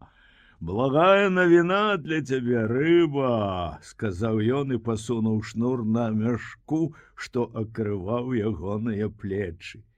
Уладзіўшыся як наемчэй, ён усё ж пакутаваў, хоць не прызнаваўся ў тым нават самому сабе. Я ненабожны, але я прачытаю 10 ойчаў нашых і 10 анёльскіх прывітанняў, каб злавіць гэтую рыбу. І я абяцаю зрабіць пілігрымку да кабрэнскай Божай маці, калі злаўлю. Вось маё абяцанне. Ён пачаў чытаць малітвы. Часам так стамляўся, што не ўспаміналіся словы. І тады ён стаў чытаць як найхутчэй, каб словы прыходзілі аўтаматычна. Анёльскае прывітанне лягчэй казаць, як ойча наш, падумаў ён. Вітай, Марыя, поўная ласкі, Господ з табою, благословёная тымі жанчынамі, благословёны плод улоння твайго, Ёзус. Святая Марыя, Маці Божая, маліся за нас грэшных цяпер і ў хвіліну смерці нашай. Амін. І ён дадаў: «Благословёная дева, маліся, каб гэты марлін навярнуў галавой, хоць ён і цудоўны». Прачытаўшы малітвы, ён адчуў сябе значна лепей, але пакутуючы па-ранейшаму, а мо і трохі болей. Ён прыхінуўся да носа лодкі і стаў разварушваць пальцы левай рукі. Сонца прыпякала, хоць і пачаў дзьмуць лагодны ветрык. Варта было б зноў начапіць рыбку ды закінуць з кармы той малы шнур. Калі рыба захоча заставацца ў моры і наступную ноч, мне спатрэбіцца нешта есці. Вады, і то засталося на дне бутэлькі. Не думаю, што мне ўдасца злавіць тут штосьці апроч дельфіна. Але свежы ён прымальны. Добра было б, каб лятучая рыба завітала на борт уначы. Але ж у мяне няма ніякага святла, што вабіла б іх сюды. Лятучая рыба выдатная на смак, сырая, і мне не трэба будзе разрэзваць яе на кавалкі. Я мушу ашчаджаць все свае сілы. Хрысця, я не ведаў, што ён гэткі вялізны. І ўсё ж ты спусціш дух ва ўсёй сваёй велічы і бляску. Хоць гэта і несправядліва, падумаў ён, але я пакажу яму, на што здатны чалавек і што чалавек можа вытрываць. Я гаварыў хлопчыку, што я незвычайны чалавек. Зараз я павінен гэта даказаць. Не мела значэння, што ён даказваў такое сцвярджэнне 1000 разоў. Цяпер ён даказвае ізноў. Кожны раз быў новым разам, і даказваючы, ён ніколі не думаў пра мінулае. Як добра было б, каб ён заснуў, і каб я мог заснуць і сніць пра львоў. Чаму менавіта яны і львы заселі ў маёй памяці? Не разважай, старэча, сказаў ён сабе. Давай, прыхініся да борта і ні пра што не думай. Ён працуе. А ты асабліва не намагайся. Было ўжо, можна сказаць, папаўдні, лодка паволі плыла тым жа кірункам, але зараз яе падштурхоўваў і ветрык з усходу. Стары чалавек у лодцы мякка саслізгваў з хвалі на хвалю, і нават боль ад шнура ў поперак спіны здаваўся яму зусім непакутлівы. Неяк пасля паўдня шнур пачаў узнімацца зноў. Аднак рыба ўсяго толькі паднялася трохі вышэй. Сонца ўгравала левую руку і плячо старога чалавека да ягоную спіну, і такім чынам ён зразумеў, што рыба павярнула на паўночны ўсход. Зараз, калі ён ужо бачыў яго, ён мог уявіць сабе, як марлін плавае ў вадзе з распасцёртымі нібы крылы фіялетавымі груднымі плаўнікамі, кроячы цемру прамым вялізным хвастом. Цікава, што ён бачыць на такой глыбіні. Ягонае вока з кулак, у каня яно куды менш, але той здатны бачыць у цемры. Некалі я Зусім няблага бачыў у цемры, не ў поўнай, вядома, не нашмат горш за кота. Сонечнае цяпло і тое, што стары чалавек варушыў пальцамі, знялі здранцвела з левай рукі поўнасцю, і ён пачаў перакладваць на яе ўсё больш работы, ды пацепваць мускуламі спіны, каб трошкі перасунуць балючы шнур. Калі ты не стамілася, рыба, дык ты вельмі дзіўная. Ён чуўся зняможаным і ведаў, што неўзабаве прыйдзе ноч, і стараўся думаць пра іншыя рэчы. Ён думаў пра вялікія лігі, памятаючы, што янкі з Нью-Йорка гулялі з дайтройцкімі тыграмі. Другі дзень мінае, як я не ведаю вынікаў гульні, падумаў ён. Але я не павінен губляць веры. Я мушу быць вартым вялікага Димаджо, які ўсё робіць дасканала, перасільваючы нават боль ад пятачнай шпоры. Што гэта за штука? Пятачная шпора. У нас яе ніколі не бывае. Няўжо ад яе гэтак жа балюча, як ад шпоры байцовага пеўня ў пяту? Наўрад ці я здолеў бы вытрываць гэта, або страту вока ці абодвух вачэй, ды працягваць змагацца, як тыя байцовыя пеўні.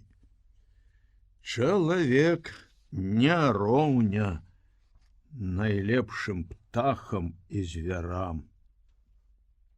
Всё ж я ахвотней быў бы той істотай, што цяпер там пада мною ў цемрадзе мора. Пакуль не завіталі акулы. Завітаюць акулы. Божа, ратуй яго і мяне.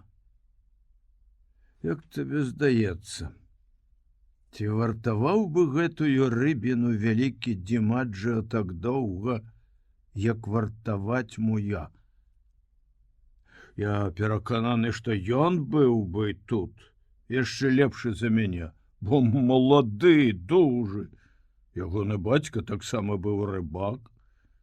Дык ці надта балюча яму ад той пятачнай шпоры? Не ведаю, уголас адказаў ён. Пятачнай шпоры ў мяне ніколі не было. Калі сонца зайшло, стары чалавек прыгадаў, каб надаць сабе ўпэўненасці, як некалі ў таверне ў Касабланцы ён дужаўся, чыя рука мацнейшая, з вялізным неграм са Сьента-Фуэгаса, які быў наймацнейшым хлопцам ва ўсім порце. Яны правялі адзін дзень і адну ноч, упіраючы локці ў накрэсленую крэйдай на стале рысу, з выпрастанымі перадплеччамі, намёртва шчапіўшы рукі. Кожны намагаўся пакласці руку другога на стол. Багата хто біўся аб заклад, людзі заходзілі і пакідалі пакой, асветлены газніцамі, а ён глядзеў на неграву ручышчу, на ягоную кісць і ў твар яму. Яны змянялі рэферы кожныя 4 гадзіны пасля першых 8, каб суддзі маглі паспаць. Кроў выступіла з-пад ягоных пазногцяў і негравых. Яны пазіралі адзін аднаму вочы і на рукі, і на перадплеччы, і спрачальнікі прыходзілі і выходзілі з пакоя, а то ўсаджваліся на высокія крэслы, што стаялі каля сцяны, ды назіралі. Лямпы кідалі цені на драўляныя афарбаваныя яскравым блакітам сцены. Неграў цень быў велізарны. Ён поўз па сцяне, калі вецер раскалыхваў лямпы. Розніца паміж грашыма, што ставілі на конт, і сума, якую атрымаў бы пераможца ў закладзе, Всю ноч мянялася ў той ці іншы бок, і гледачы напампоўвалі негра ромам і запальвалі яму цыгареты. Урэшце негр на добрым падпітку ажно лез са скуры і аднаго разу змусіў руку старога чалавека, які тады не быў стары, а быў Сантьягам, амаль на 3 цалі страціць раўнавагу. Але стары чалавек патрапіў выпрастаць руку, і тая зноў была ўпоравень сапернікавай. Ён быў упэўнены зараз, што адужаў гэтага цудоўнага хлопца і сапраўднага атлета. І на світанні, калі спрачальнікі прасілі абвясціць, што двубой скончыўся нічыёй, і рэферы адмоўна круціў галавой, ён, рашуча намогшыся, стаў хіліць неграву руку ніжэй і ніжэй, пакуль тая не легла на стальніцу. Матч распачаўся ў нядзелю раніцой, скончыўся раніцой у панядзелак. Багата хто з тых, што біліся аб заклад, прасілі абвясціць нічыю, бо яны мусілі ісці ў порт грузіць мяшкі з цукрам або на працу ў гаванскую вугальную кампанію. Каб не гэта, кожнаму рупіла б дачакацца фінішу. Але ж ён фінішаваў і раней, як хто-кольвек павінен быў ісці на работу. Яго доўга ўсе звалі чэмпіёнам. А ўвесну быў матч у адказ. Але нешмат грошай ставілася на кон, і ён лёгка выйграў матч, бо падарваў у негра са Сент-Фуэгаса веру ва ўласныя сілы ў першым паядынку. Пасля ён правёў яшчэ пару матчаў, а потым ніводнага. Ён вырашыў, што здольны адужаць любога, калі моцна захоча. Але гэта шкодна для ягонай правай рукі.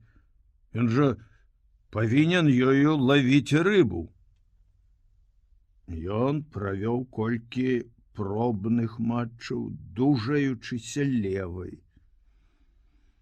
Аднак левая заўсёды была здрадніцкаю і ніколі не выконвала ягоных загадаў, і таму ён не даваў ёй веры. Сонца добра выпаліць ейную хваробу, падумаў стары чалавек. Яна не павінна больш дранцвець, хіба што ўначы будзе занадта холадна. Хацеў бы я ведаць, што прынясе гэтая ноч. Самалёт праляцеў над галавой на сваім шляху Майамі. Ён бачыў, як ягоны цень спудзіў чароды лятучых рыб, і тыя шуганулі ўгору. Калі гэтулькі лятучай рыбы, дык тут павінен быць дэльфін, сказаў ён, і налёг на шнур, каб уведаць, ці нельга трохі падцягнуць рыбіну. Але не. Аднапятага, глядзі, каб не парваўся шнура, ажно адскоквалі кроплі. Лодка паволі кіравала наперад, і ён назіраў за самалётам, пакуль той не знік з поля зроку. Ой, відавочна, ў самалёце дужа нязвыкла. Цікава, як выглядае мора з такое высі. Яны павінны добра бачыць рыбу, калі лётаюць не занадта высока. Я хацеў бы лётаць вельмі павольна на вышыні 200 сажняў і выглядаць рыбу з гары. Калі я хадзіў у мора лавіць чарапах, то забіраўся на салінг на вяршыню мачты, і нават з той вышыні бачыў нямала. Дельфіны адтуль зелянейшыя, і ты можаш бачыць іхнія палосы і фіолетавыя плямы. Можаш бачыць увесь касяк, як яны плаваюць. Чаму гэта так, што все борздыя рыбы з цёмных глыбіняў маюць фіялетавыя спіны і зазвычай фіялетавыя палосы або плямы? Дельфін толькі здаецца зялёным, а ў сапраўднасці ён залацісты. Але калі ён прыходзіць карміцца, добра прагаладаўшыся, фіялетавыя палосы паказваюцца ў яго на баках, як у марліна. Ці гэта ад злосці, ці ад большай хуткасці яны выступаюць? Якраз перад тым, як стала цёмна, а стары чалавек мінаў вялізную выспу саргасавых водарасцей, што ўздымаліся і калыхаліся ў светлым моры, як быццам акіян мілаваўся з некім пад жоўтаю коўдраю. Невялічкі шнур ухапіў дельфін.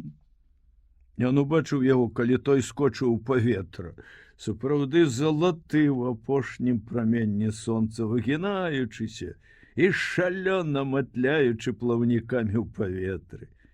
Дельфін скочыў яшчэ раз, дэманструючы акрабатыку страху.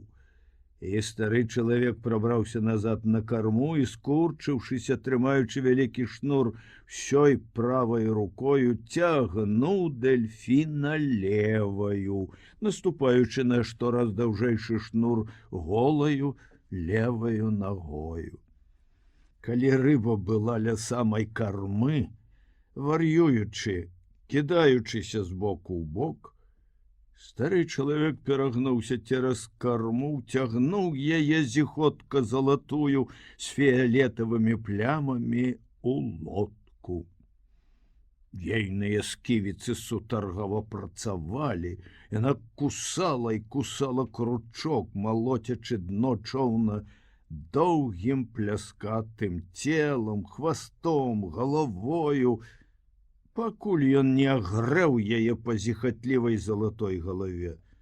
Яна ўздрыгнула і супакоілася.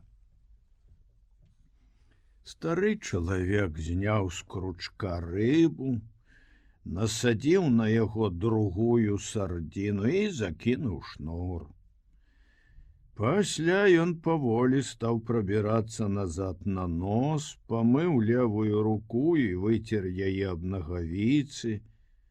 Пасля пераклаў цяжкі шнур з правай рукі ў левую, памыў правую руку ў вадзе, назіраючы, як сонца апускалася ў акіян і з якім нахілам цягнуўся вялікі шнур.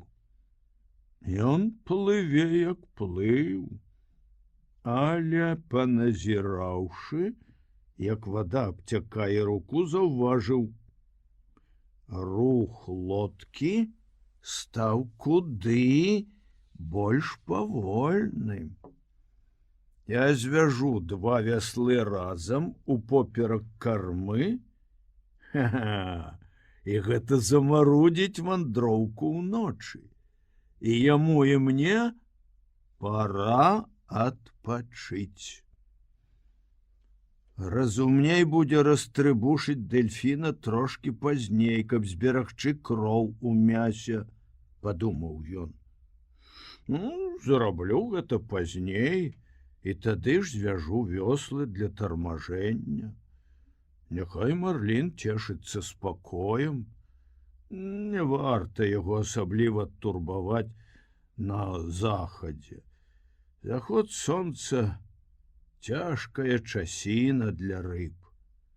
Ён высушыў руку, трымаючы яе ў паветры, пасля ўхапіў ёю шнур і, расслабіўшыся, як мог, даў падцягнуць сябе наперад да борта гэтак, што на саму лодку прыпадала цяпер напругі не менш, калі не болей, як на яго.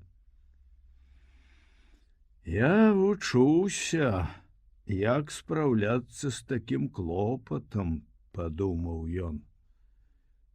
Прынамсі, з гэтай часткай работы. І не забудься яшчэ, што ён не еў з таго часу, як узяў прынаду, і што ён вялізна, яму трэба шмат ежы. Моя? З'еў цэлага баніта. Заўтра прымуся за дельфіна. Можліва, пакаштую ўжо тады, калі буду чысціць. Яго куды цяжэй есці, як баніта.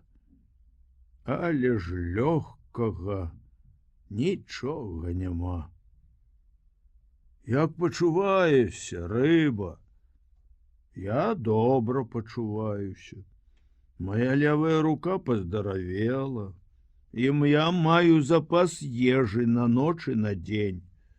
Так што цягні лодку, рыба. Ён не чуўся направду добра. Боль ад шнура, які ўядаўся ў спіну, ўжо быў не проста боль. Ён перайшоў тупую ламуту, якой ён пабойваўся. Але са мной здараліся горшыя рэчы. Моя рука толькі трошки парэзаная, а другая ўжо не здранцвелая. Ногі мае ў парадку. Ну, апроч таго, цяпер у мяне ёсць перавага. Я маю правізію. Ужо сцямнела. У верасні па заходзе сонца цямнее хутка. Ён ляжаў, прыхінуўшыся да шэрых абшарпаных дошак лодкі, адпачываючы ад усёй сваёй стомы. Загарэліся першыя зоркі. Яму было невядома назва зоркі Рыгель, але ён бачыў яе і ведаў, што неўзабаве выйдуць і астатнія. І ён будзе з усімі сваімі далёкімі сябрамі. Марлін таксама мой сябра, сказаў ён услых. Гэткага я ніколі не бачыў і не чуў, што ёсць такі. Але я павінен забіць яго. Добра яшчэ, што нам не трэба спрабаваць забіць зоры. Уяві, што было б, калі б чалавек штодня спрабаваў уходаць месяц. Месяц жа не стаіць на месцы. Можаш сабе ўявіць, як чалавек штодня палюе на сонца? Ай, мы нарадзіліся шчаслівыя. Потым яму стала шкада вялізную рыбіну, якая не мела чаго есці. Але яго рашучы намер даканаць Марліна ніяк не паслабеў ад таго шкадавання. Як багата людзей накорміць ён, але ці вартыя яны есці яго? Ну, безумоўна, няма анікога, хто быў бы варты спажыць яго. Гэтак ён сябе паводзіць з такім пачуццём годнасці. Я не дужа разумею гэтыя рэчы, але добра, што нам не трэба намагацца забіць сонца або месяц, або зоркі. Досыць таго, што мы жывімся морам і вымаем дух з нашых праўдзівых сяброў. А цяпер трэба вырашыць тармажэннем, падумаў стары чалавек. Яно мае свае хібы і свае вартасці. Я магу згубіць гэтулькі шнура, што згублю і Марліна, калі той і рване ад мяне, а тормоз, звязаныя адно з другім вёслы, будзе на месцы, і лодка згубіць всю сваю лёгкасць. Ейная лёгкасць доўжыць нашы супольныя пакуты, але яна ж зарука маёй бяспекі, бо ён здатны на вялізную хуткасць, якою яшчэ ніколі не карыстаўся. Што б там не было, я павінен раз трыбушыць дэльфіна, каб не сапсаваўся, і трохі з'есці, каб захаваць сілу. Зараз я адпачну яшчэ гадзінку. Пагляджу, ці гэткі ж ён моцны, што быў, і ці гэтак жа, як раней плыве, а потым падамся на карму са сваім рупескам і цвёрда наважу, што рабіць. Тым часам я магу назіраць, як ён трымаецца, і ці нямашака з ім якіх змен. Вёслы, добрая прыдумка. Але зараз гуляць трэба з аглядкай. Это яшчэ рыба хоць куды. Я заўважыў, што кручок быў у куце рота, і рот быў шчыльна закрыты. Такой бяды той кручок. Голад. Вось што яму дапякае. І тое, што супраць яго якаясьці незразумелая яму сіла. Спачывай зараз, старэча. А ён хай сабе працуе, пакуль твой чарот не прыйдзе. Ён адпачываў, як яму здалося, гадзіны 2. Месяц узышоў на небе позна, толькі па ім ён мог вызначыць час. Ды ці адпачываў ён напраўду? Стары чалавек, як і раней, нёс на сваіх плячах няспынную цягу рыбы, але ён паклаў левую руку на планшыр лодкі і ўсё больш давяраўся лодцы самой, ейнаму супраціву рыбіня. Як было б проста і добра, калі б я мог напяць шнур моцна. Але калі марлін раптоўна толькі падасца ў бок, то парве яго. Я павінен змякчаць напругу шнура сваім целам і ў любы час быць гатовы адпусціць той абедзвюма рукамі. Але ты яшчэ не спаў, старэча. Это ж палова дня, ночы, другі дзень. А ты яшчэ не спаў. Ты павінен вынайсці спосаб, як трохі паспаць, калі ён спакойна плыве. Не сплючы, у галаве возьме і памутнее. Але галава ў мяне ясная, дужа ясная. Я такі ж ясны, як зоркі, а мы радня. Не, все ж я павінен паспаць.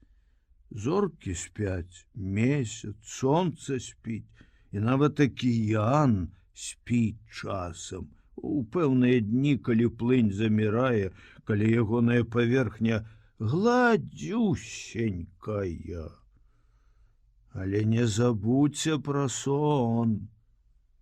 Трэба сябе змусіць, а пасля прыдумай штосьці простае і пэўнае наконт шнуроў. Ідзі назад, прыгатуй дэльфіна. Это занадта небяспечна. Прыстасоўваць вёсла для тармажэння, калі ты павінен спаць. Я мог бы абысціся без сну, але гэта было б задужа небяспечна. Ён стаў прабірацца назад на карму, намагаючыся не таргануць шнуром, які трымаў марлін.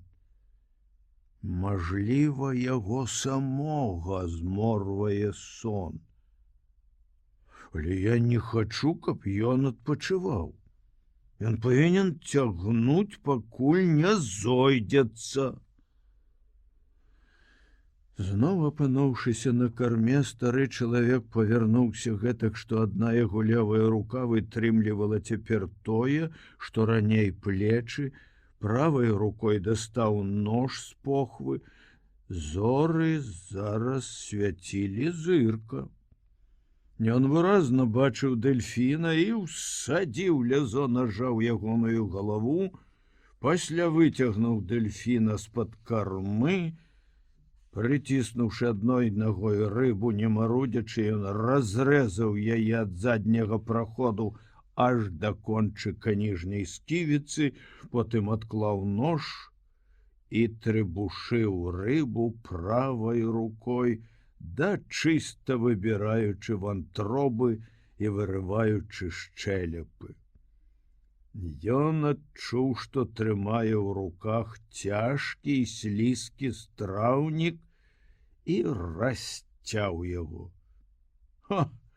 Унутры былі дзве лятучыя рыбы, свежыя і цвёрдыя. Ён паклаў іх побачкі, а вантробы ды шчэлепы кінуў за карму. Яны патаналі, пакідаючы ў вадзе святлісты след.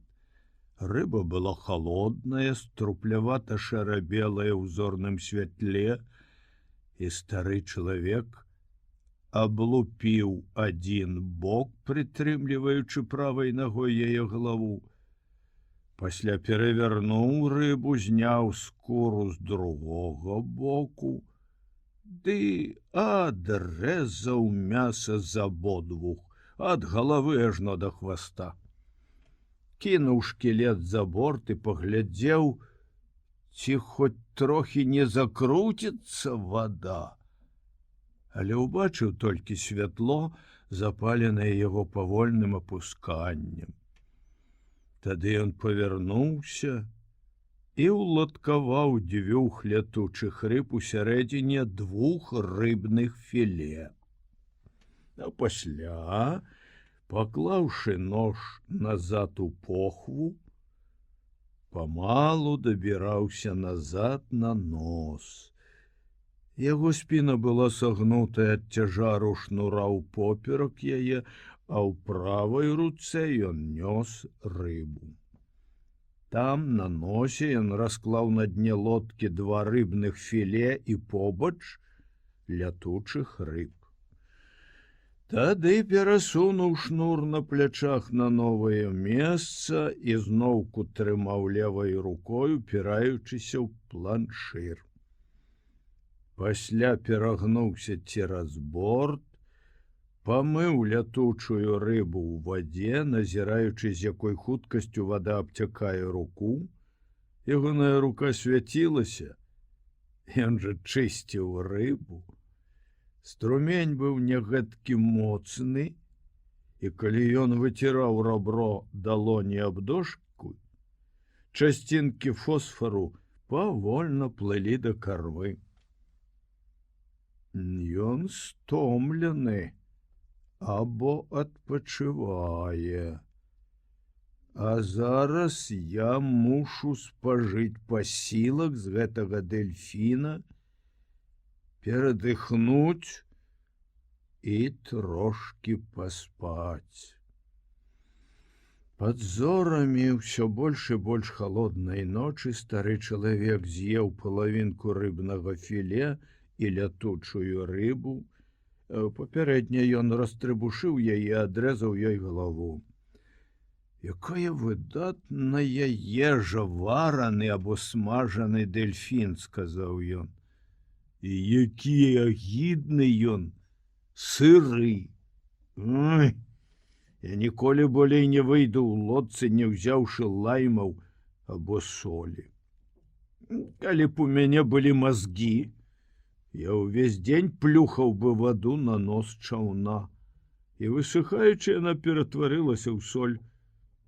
але ж я зачапіў на кручок дельфіна амаль на заходзе сонца. Всё ж слабавата рыхтаваўся, аднак я грунтоўна ўсё перажаваў і на ваніты не цягне. Неба зацягвалася хмарамі, што плылі на ўсход, і адна за адной зоркі, якія ён ведаў, знікалі. Здавалося, што ён завітае у вялізны каньён хмар. Вецер сціх. Тут будзе кепскае надвор'е праз 3 ці 4 дні. Але не сёння ўночы і не заўтра. Шыкуйся зараз да свайго сну, старэча, пакуль рыба паводзіць сябе спакойна. Учэпіста трымаючы шнур у правай руцэ, стары чалавек прыціснуў яе клубам, налёгшы ўсёй сваёй вагой на борт носа. Пасля ён спусціў шнур на плячах трохі ніжэй і ўхапіўся за яго левай рукой.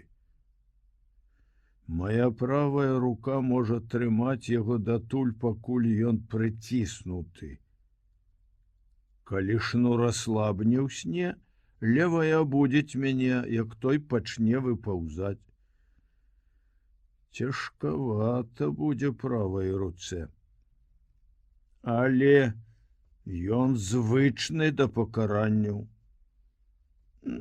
Нават калі я пасплю хвілін 20, або паўгадзіны, будзе няблага.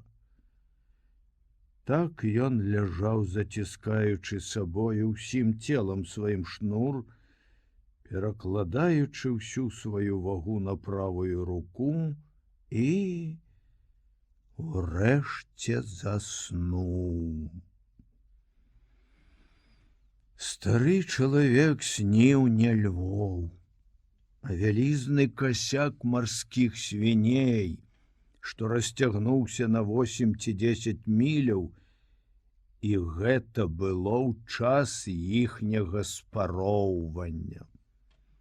Яны скакалі высока ў паветры, ды вярталіся ў тую ж яму, якую скачучы ўтваралі ў вадзе.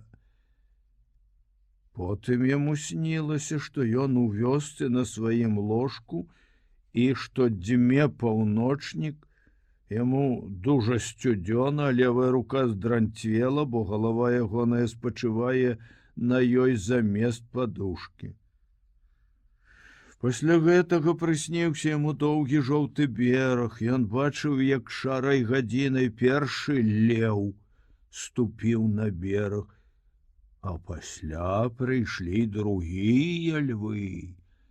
І ён, успёршы падбародак на борт, на носе карабля, што стаяў на якары пад павевам берагавога брызу, чакаў з'яўлення новых і львоў і быў шчаслівы. Месяц ужо даўно ўзышоў, але стары чалавек спаў. Рыба руб нацягнула лодку, і тая кіравалася ў тунэль, збудаваны з хмар. Ён прачнуўся ад удару ў твар кулаком уласнай правай рукі. Апякаючы яе шнур рваўся ўніз у мора. Стары чалавек зусім не чуў левай рукі, як толькі мог тармазіў правы, але шнур з імклівасцю раскручваўся. Урэшце левая рука намацала шнур, і ён прыціснуўся да яго спінай, хоць шнур апальваў яе і руку, што прыняла на сябе ўсю напругу, і балюча рэзаў яе. Ён азірнуўся на запасныя маткі, яны падавалі шнур са спорнасцю канвеера. Якраз тады рыба скочыла з вады, як быццам выбухнула в акіяне, а пасля цяжка ўпала. Потым яна скакала зноў і зноў, але лодка ішла хутка, хоць шнур усё размотваўся. Стары чалавек напінаў яго аж да небяспечнай напругі, напінаў яшчэ і яшчэ раз. Урэшце яго шпурнула на нос лодкі тыцнула тварам у адрэзаны кавалак дельфіна, і ён не мог паварушыцца. О, што мы атрымалі! Прымаем падарунак, але змусь яго заплаціць за гульні са шнуром. Змусь заплаціць за гэта. І ён не мог бачыць рыбіных скачкоў, адно чуў, як нібыта разломваўся акіян, ды цяжкі ўсплёск, калі марлін рухнуў. Шнур з ягонай хуткасцю моцна раніў рукі, але стары чалавек загадзя ведаў, што гэтак будзе, і звыкла намагаўся, каб той не чапляў найбольш далікатных частак рукі, не саслізнуў у далонь, ды не разануў па пальцах. Калі б хлопчык быў тут, ён змачыў бы маткі шнура. Але калі б хлопчык быў тут, калі б хлопчык быў тут! Шнур уся знікаў у вадзе, але зараз рух гэты павольніў, і стары чалавек прымушаў рыбіну здабываць кажнюткую цалю шнура.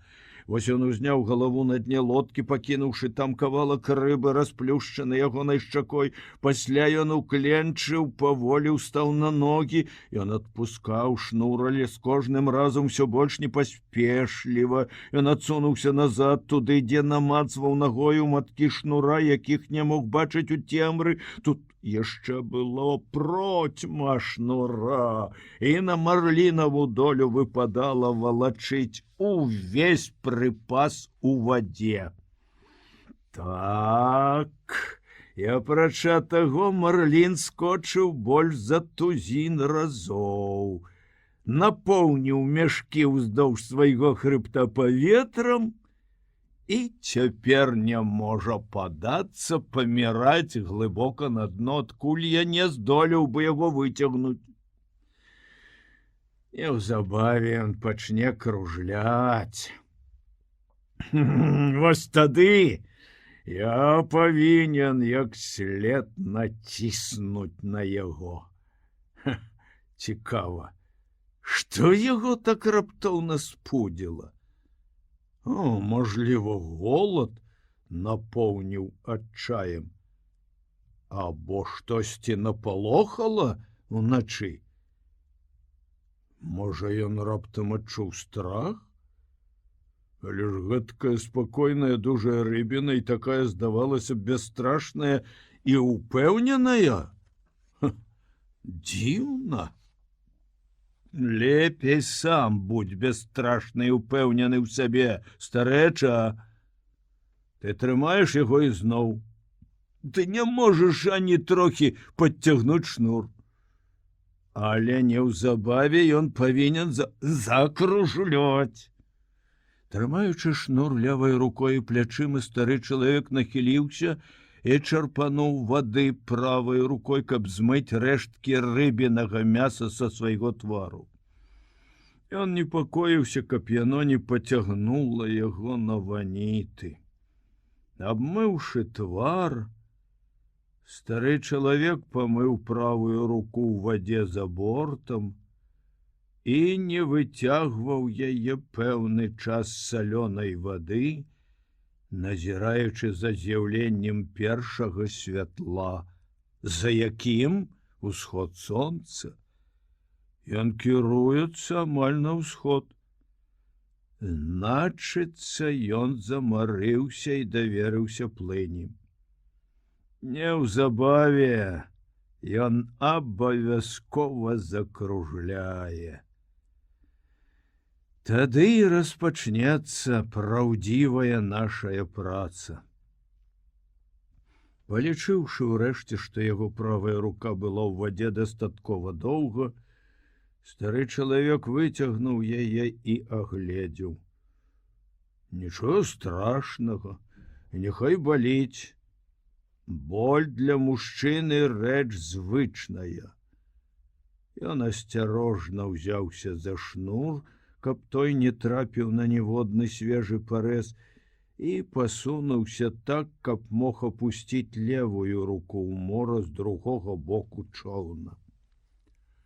Для такой нікчэмнасці, як ты, твае паводзіны былі яшчэ не найгоршыя. Звярнуўся ён да левай рукі. Але быў момант, калі я не мог цябе знайсці. Чаму я не нарадзіўся з 2 добрымі рукамі? Магчыма, гэта моя віна, што я не вытрэніраваў руку належным чынам. Але Богу вядома, што ў яго было досыць шансаў навучыцца. Зрэшты, ён не так і кепска паводзіў сябе ўночы і здранцвеў усяго 1 раз. Здранцвее зноў. Дык няхай шнур яго ператне. Калі ён гэтак падумаў, дык уцяміў, што на яго найшло памутненне і вырашыў яшчэ трохі падсілкавацца рыбай. Я не магу. Лепей хай круціцца галава, як страціць сілу ад ванітаў. Я ведаю, што не ўтрымаю ў роце тую рыбу пасля таго, як уляпаўся ў яе тварам. Буду хаваць яе на самы крайні выпадак, пакуль не сапсуецца. Але цяпер запозна падмацоўвацца ежай. Дурань. З'еш другую лятучую рыбу. Яна была тут, пачышчана і гатова, і стары чалавек падняў яе левай рукой і ўплятаў, старанна перажоўваючы косці. З'еў яе ўсю, аж да хваста. Яна больш спажыўная за ўсе амаль іншыя рыбы. Прынамсі, у ёй болей той сілы, якая неабходна мне. Всё, што я магу, я зрабіў. Хай распачынае сваё кружлянне, хай прыйдзе бой. Сонца ўзыходзіла ў 3-й раз з таго часу, як ён рушыў у мора, калі рыба пачала кружыць. Ён не мог вызначыць па нахіле шнура, што рыба кружыць. Для гэтага было занадта рана. Ён усяго толькі адчуў лёгкае паслабленне напору шнура і правай рукой стаў мякка выцягваць яго. Той напінаўся, як заўсёды, але якраз там, дзе здавалася вось-вось парвецца, яго пачало прыбываць. Выслабаніўшы плечы і галаву ад шнура, што ціснуў на іх, стары чалавек цягнуў мерна, нямоцна. Рукі ягоныя нагадвалі цяпер маятнік, таксама, наколькі мог ён выкарыстоўваў у рабоце тулава і ногі, старыя ногі і плечы круціліся ў суладдзі з узмахамі рук. Гэта вялікі, вельмі круг. Але ён кружляе. Пасля шнур у лодцы перастаў расці. І стары цягнуў яго, пакуль не ўбачыў, як ад таго адскокваюць на сонцы кроплі.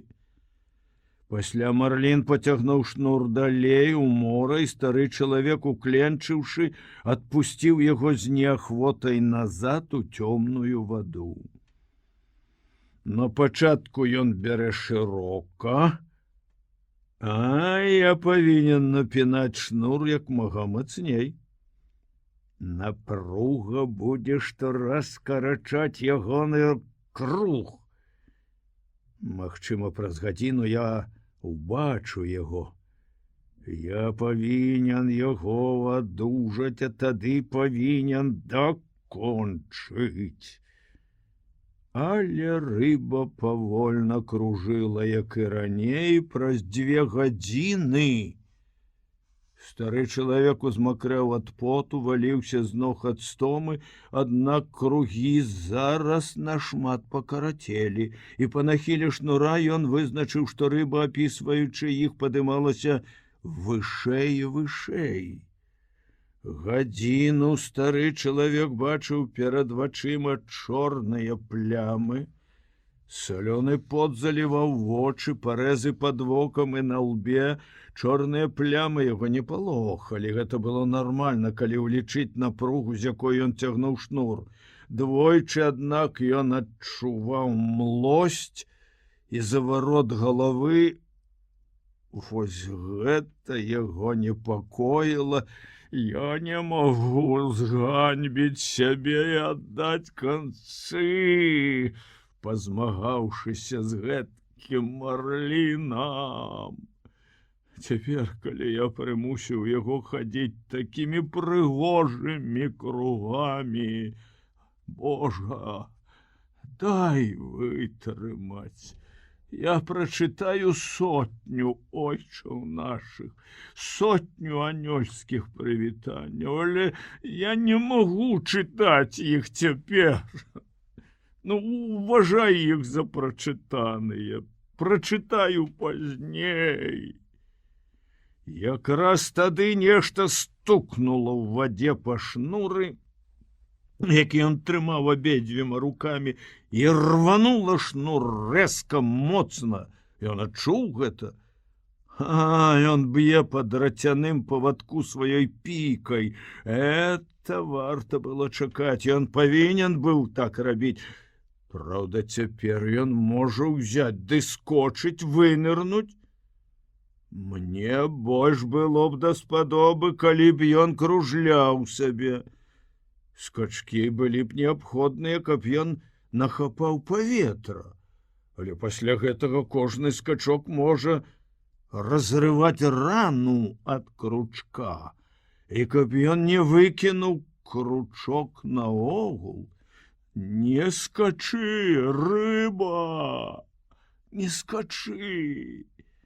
Марлін лупіў па дроце яшчэ столькі разоў, і кожнага разу, пакруціўшы галавой, стары чалавек трохі папускаў шнур. Нельга, каб ягоны боль узмацняўся. Мой боль не мае значэння, з маім я магу спраўляцца, але ён можа ашалець ад болю. Мінула трохі часу, рыба перастала біцца аб дрот і зноўку пачала паволі кружыць. Зараз стары чалавек усё выбіраў шнур, але на яго зноў наплыла млоснасць. Ён зачэрпнуў левой рукой крыху марской вады, лінуў сабе на галаву, потым лінуў яшчэ, расцёр карак. Але дранцвеласці няма, я магу трымаць, а ён у хуткім часе выплыве, я павінен трымаць. Ён апусціўся на калені на носе лодкі і на нейкі час закінуў шнур зноў за спіну. Я перадыхну, пакуль марлін кружляе, а тады ўстану і вазьмуся за яго, калі ён прыйдзе. Была вялікая спакуса адпачыць на носе лодкі, даўшы рыбе немагчымасць зрабіць адзін круг самой, не выбіраць шнур увогуле, але калі напружанне паказала, што рыбіна павярнула ды плыве да лодкі, стары чалавек устаў на ногі, закруціўся, захістаўся, уцягваючы ў лодку ўвесь шнур, які ён даставаў. Ніколі яшчэ я не быў такі змучаны, у дадатак пасад узнімаецца, але пасад дапаможа мне дабрацца з рыбінай да прыстані. Мне ён будзе, ох, як патрэбны. Я адпачну ў наступны раз. Калі марлін рабіцьме круг, я пачуваюся нашмат лепей, яшчэ 2-3 абароты. Я Займею яго. Саламяны капялюш з'ехаў нізка на патыліцу, стары чалавек упаў на дно лодкі, калі рыба, паварочваючы, тарганула шнур. А цяпер працуй ты, рыбіна. Я возьмуся за цябе, калі ты павернеш назад. Мора добра такі ўзнялося, але гэта быў вецер, які суправаджае добрае надвор'е. І стары чалавек мець меў ім патрэбу, калі рушыць дадому. Я папросту буду кіраваць на поўдзень і захад. Чалавек не заблудзіць у моры, ды выспа нашая доўгая. Марлін рабіў трэці абарот, калі ён упершыню ўбачыў яго. Дакладней, убачыў цёмны цень, які праплываў пад лодкай гэтулькі часу, што стары чалавек не даваў веры. Няўжо той такі даўжэразны? Ды не можа ён быць гэткі вялізны.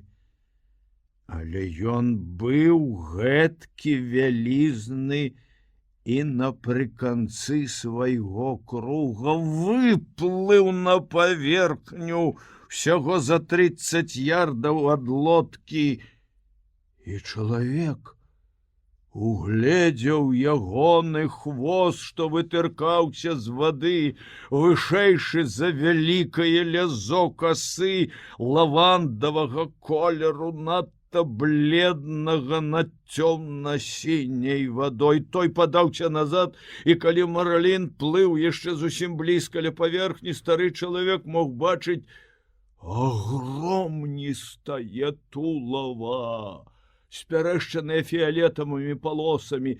Спінны плаўнік быў апушчаны ўніз, а велізарныя грудныя плаўнікі шырока распасцёртыя. Падчас гэтага круга стары чалавек нават разгледзеў ягонае вока і ўбачыў дзвюх шэрых рыб прыліпы, то прысмоктваліся да яго, то кідаліся наўцёкі, а то спакойна плавалі у ягоным цяні. Кожная з іх была ў даўжыню больш за 3 футы, і калі яны хутка плылі, то, выгінаючыся, шлёгалі ўсім сваім целам, як вугры. Стары чалавек цяпер моцна пацеў, але ад нечага яшчэ апроч сонца.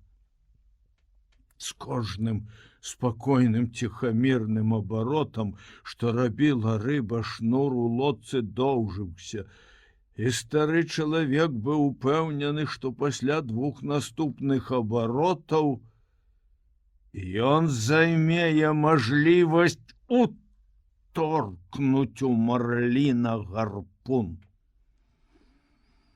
Але я мушу прысунуць яго бліжэй. Я не павінен цаляць у галаву. Трэба лупануць у сэрца. Будь спакойны і моцны, стары дружа, наказваў ён сабе. На гэты раз Марлінава спіна вылезла з вады, але ён быў крыху далекавата ад лодкі. Падчас другога круга той па-ранейшаму быў занадта далёка, але болей высунуўся з вады. І стары чалавек не сумняваўся, што калі яшчэ трохі выбера шнур, то падцягне Марліна да самога борта. Гарпун ён падрыхтаваў даўно, маток тонкай вяроўкі ляжаў у круглым кошыку, а ейны канец быў прымацаваны да бітэнга на носе. Робячы свой чарговы круг, паказалася рыбіна, спакойная і прыгожая, варушыўся толькі хвост. Стары чалавек напяў шнур як мог, каб наблізіць яе да лодкі. Всього на нейкі момант рыбіна злёгку павярнулася на бок, пасля выпрасталася і распачала новы круг. Я зрушыў яго з месца, все-таки я зварухнуў яго. На старога чалавека зноў наплыла млоснасць, але ён трымаў вялізную рыбіну, напружваючыся, што было моцы. Я зварухнуў яго. Магчыма, на гэты раз я адолею. Цягніце руки, трымайце ноги, трывай, голова, трывай дзеля мяне. Ты ніколі не адключалася. На гэты раз я пераверну яго. Але калі стары чалавек задоўга да таго, як Марлін зраўняўся з лодкай, намагаючыся з усіх жыл, пачаў выцягваць яго, той крыху павярнуўся бокам, потым выпрастаўся і адплыў. Рыба! Рыба! Всё роўна цяпер ты памрэш. Дык табе трэба забіць мяне таксама? Этым нічога не дасягнеш. Ягоны рот занадта перасох, каб гаварыць, але зараз ён не мог дацягнуцца да вады. На гэты раз неабходна прыцягнуць яго да борта, падумаў стары. Нашмат абаротаў мяне ўжо не хопіць. Не, цябе хопіць. Цябе хапаць мне заўжды. Падчас наступнага абарота ён ледь не займеў яго, але зноў рыбіна выпрасталася і паволі поплыла. Ты зніштажаеш мяне, рыба. Ты маеш на гэта права. Я ніколі не бачу велічэзнейшай, ці прыгажэйшай, ці спакайнейшай, або шляхетнейшай істоты за цябе, а браце, ну давай! Кончай со мной, рыба. Мне ўсё адно, хто каго заб'е. Ай, нешта нядобрае робіцца з тваёй галавой, падумаў ён. Яна павінна быць ясная. Май ясную галаву і умей цярпець, як мужчына, ці як рыба. Ясней, голова, ясней. Яшчэ двойчы марлінавы абароты заканчваліся гэтак жа. Не ведаю, ці атрымаецца у мяне што. Не ведаю, але яшчэ раз паспрабую. Стары чалавек паспрабаваў яшчэ раз і адчуў, што яго апаноўвае млоснасць. Калі ён павярнуў рыбіну на бок, тая выпрасталася, зноў паволі адплыла, пагойдваючы вялізным хвастом у паветры. Я паспрабую яшчэ. Хоць ягоныя рукі зрабіліся ліпкія, вочы заімгліліся, і толькі ў мігі праяснення бачылі добра. Ён паспрабаваў зноўку той жа вынік. Значыцца, я паспрабую яшчэ раз. Ён уклаў увесь боль і тое, што засталося ад ягонае дужасці і даўно страчанае гордасці ў свой высілак, каб скончыць са змагарскай агоніяй рыбіны. І тая перавярнулася на бок і слухмяна паплыла, ледь не датыкаючыся дзюбай да дошак чоўна, і мінала лодку доўгая, моцная, шырокая, срэбраная, спярэшчаная фіялетавымі палосамі і несканчоная ў вадзе. Стары чалавек выпусціў шнур, прыціснуў ногой, пасля падняў гарпун, а ў гэтую хвіліну ён сабраў і новыя сілы, вагнуў рыбіне ў бок, якраз за вялізным грудным плаўніком, які ўзнімаўся высока ў паветры на ўзроўні рыбаковых грудзей. Ён адчуў, як сталь уваходзіць у мяса марліна, і ён успёрся на яе і ўвагнаў глыбей, а тады налёг на гарпун усім цяжарам свайго цела. Але рыба ажыла, хоць ужо трымала ў сабе смерць, і шуганула з вады, паказваючы всю сваю даўжыню і шырыню і магутнасць і красу. Здавалася, яна павісла ў паветры над старым чалавекам у чоўне. Пасля з грукам упала ў ваду, пырскамі заліўшы старога чалавека і ўвесь ягоны човен. Старога чалавека адольвалі млоснасць, слабасць, ды і бачыў ён кепска. Але ён разблытваў шнур гарпуна сваімі паабдзіранымі рукамі, павольна прапускаючы той цераз пальцы, пакуль калі зрок ягоны паяснеў, не ўгледзеў рыбіны,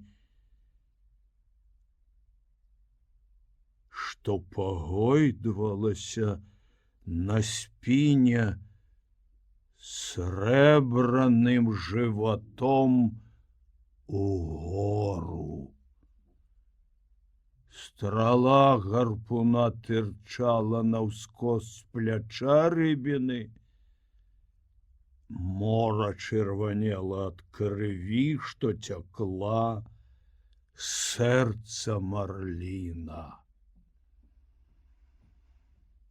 Спачатку здавалася, што гэта ў сіняй вадзе глыбінёю больш за мілю цямнее меліна. Пасля пляма расплылася, як рассейваецца воблак. Рыбіна ільснілася срэбрам, калыхаючыся, застылая разам з хвалямі. Зрок у старога чалавека на момант палепшыўся, ён уважліва ўгледзеўся ў гэты малюнак. Пасля двойчы абкруціў вяроўкай гарпуна бітэнг на носе лодкі і паклаў галаву на рукі. Не здавайся, галава, я стомлены, стары чалавек, але я забіў гэтага марліна, свайго брата, і мушу яшчэ багата паваждацца. Цяпер я павінен падрыхтаваць вяроўку і петлі, каб прыладзіць яго да борта, падумаў ён. Нават калі б мы былі ўдвух і залілі лодку, цягнуўшы ў яе рыбіну, а пасля вычарпалі ваду, човен ні за што не вытрымаў бы ягонага цяжару. Я павінен усё падрыхтаваць, пасля прысунуць яго да борта, як след прывязаць, паставіць мачту, узняць ветразь і рушыць дадому. Стары чалавек стаў падцягваць рыбіну да борта, каб займець магчымасць прасунуць вяроўку праз ейныя шчэлепы, выцягнуўшы пасля з рота і прымацаваць галаву да носа лодкі.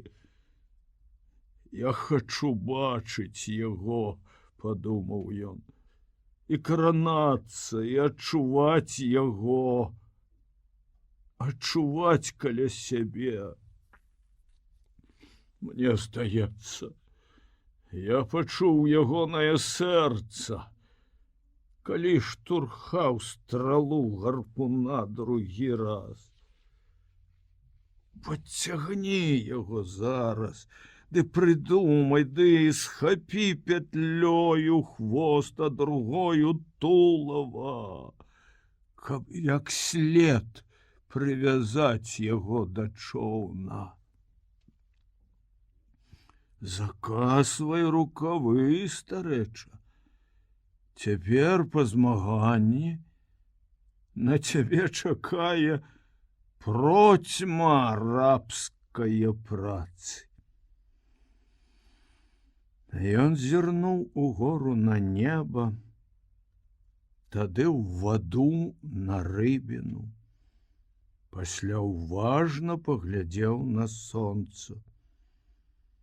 Цяпер яшчэ толькі трохі па паўдні, і пасад узнімаецца. Такой бяды ўсе гэтыя шнуры. Мы з хлопчыкам зросцім іх удома. Ідзі сюды, рыба. Але Марлін не падышоў. Ён калыхаўся сабе ў хвалях, і стары чалавек сам пакіраваў лодку да яго. Калі стары чалавек зраўняўся з рыбінай, і ейная галава датыкалася да носа лодкі, то ён не мог паверыць у памер гэтага Марліна.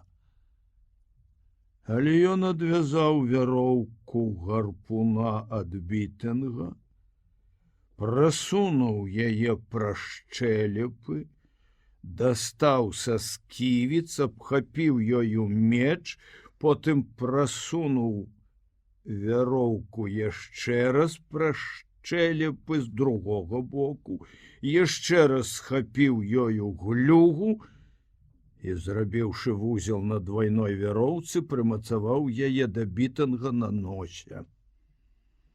Пасля перарэзаў вяроўку, пайшоў на карму ўзяць пятлёю хвост. З фіялетава-срэбранай рыба зрабілася цалкам срэбраная, а палосы мелі цяпер гэткі ж бледна-ліловы колер, што і хвост.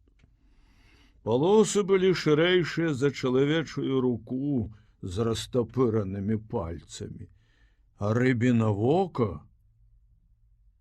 глядзела гэтак жа адасоблена, як люстры ў перыскопе або як святы на выяве ў працэсіі.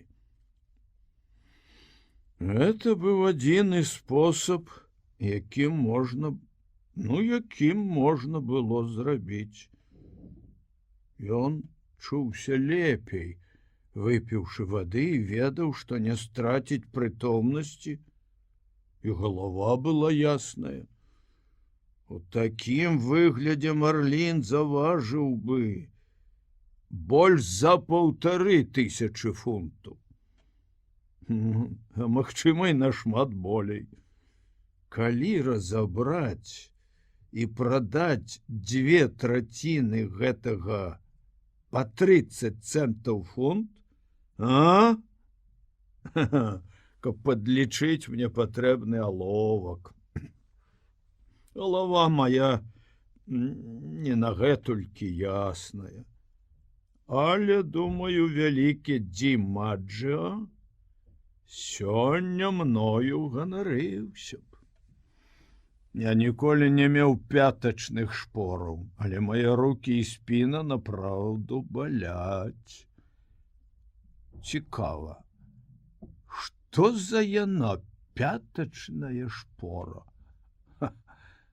Магчыма, яны ў нас бываюць, а мы пра тое нават не здагадваемся. Стары чалавек прымацаваў Марліна да носа кармы і да сярэдняй лаўкі.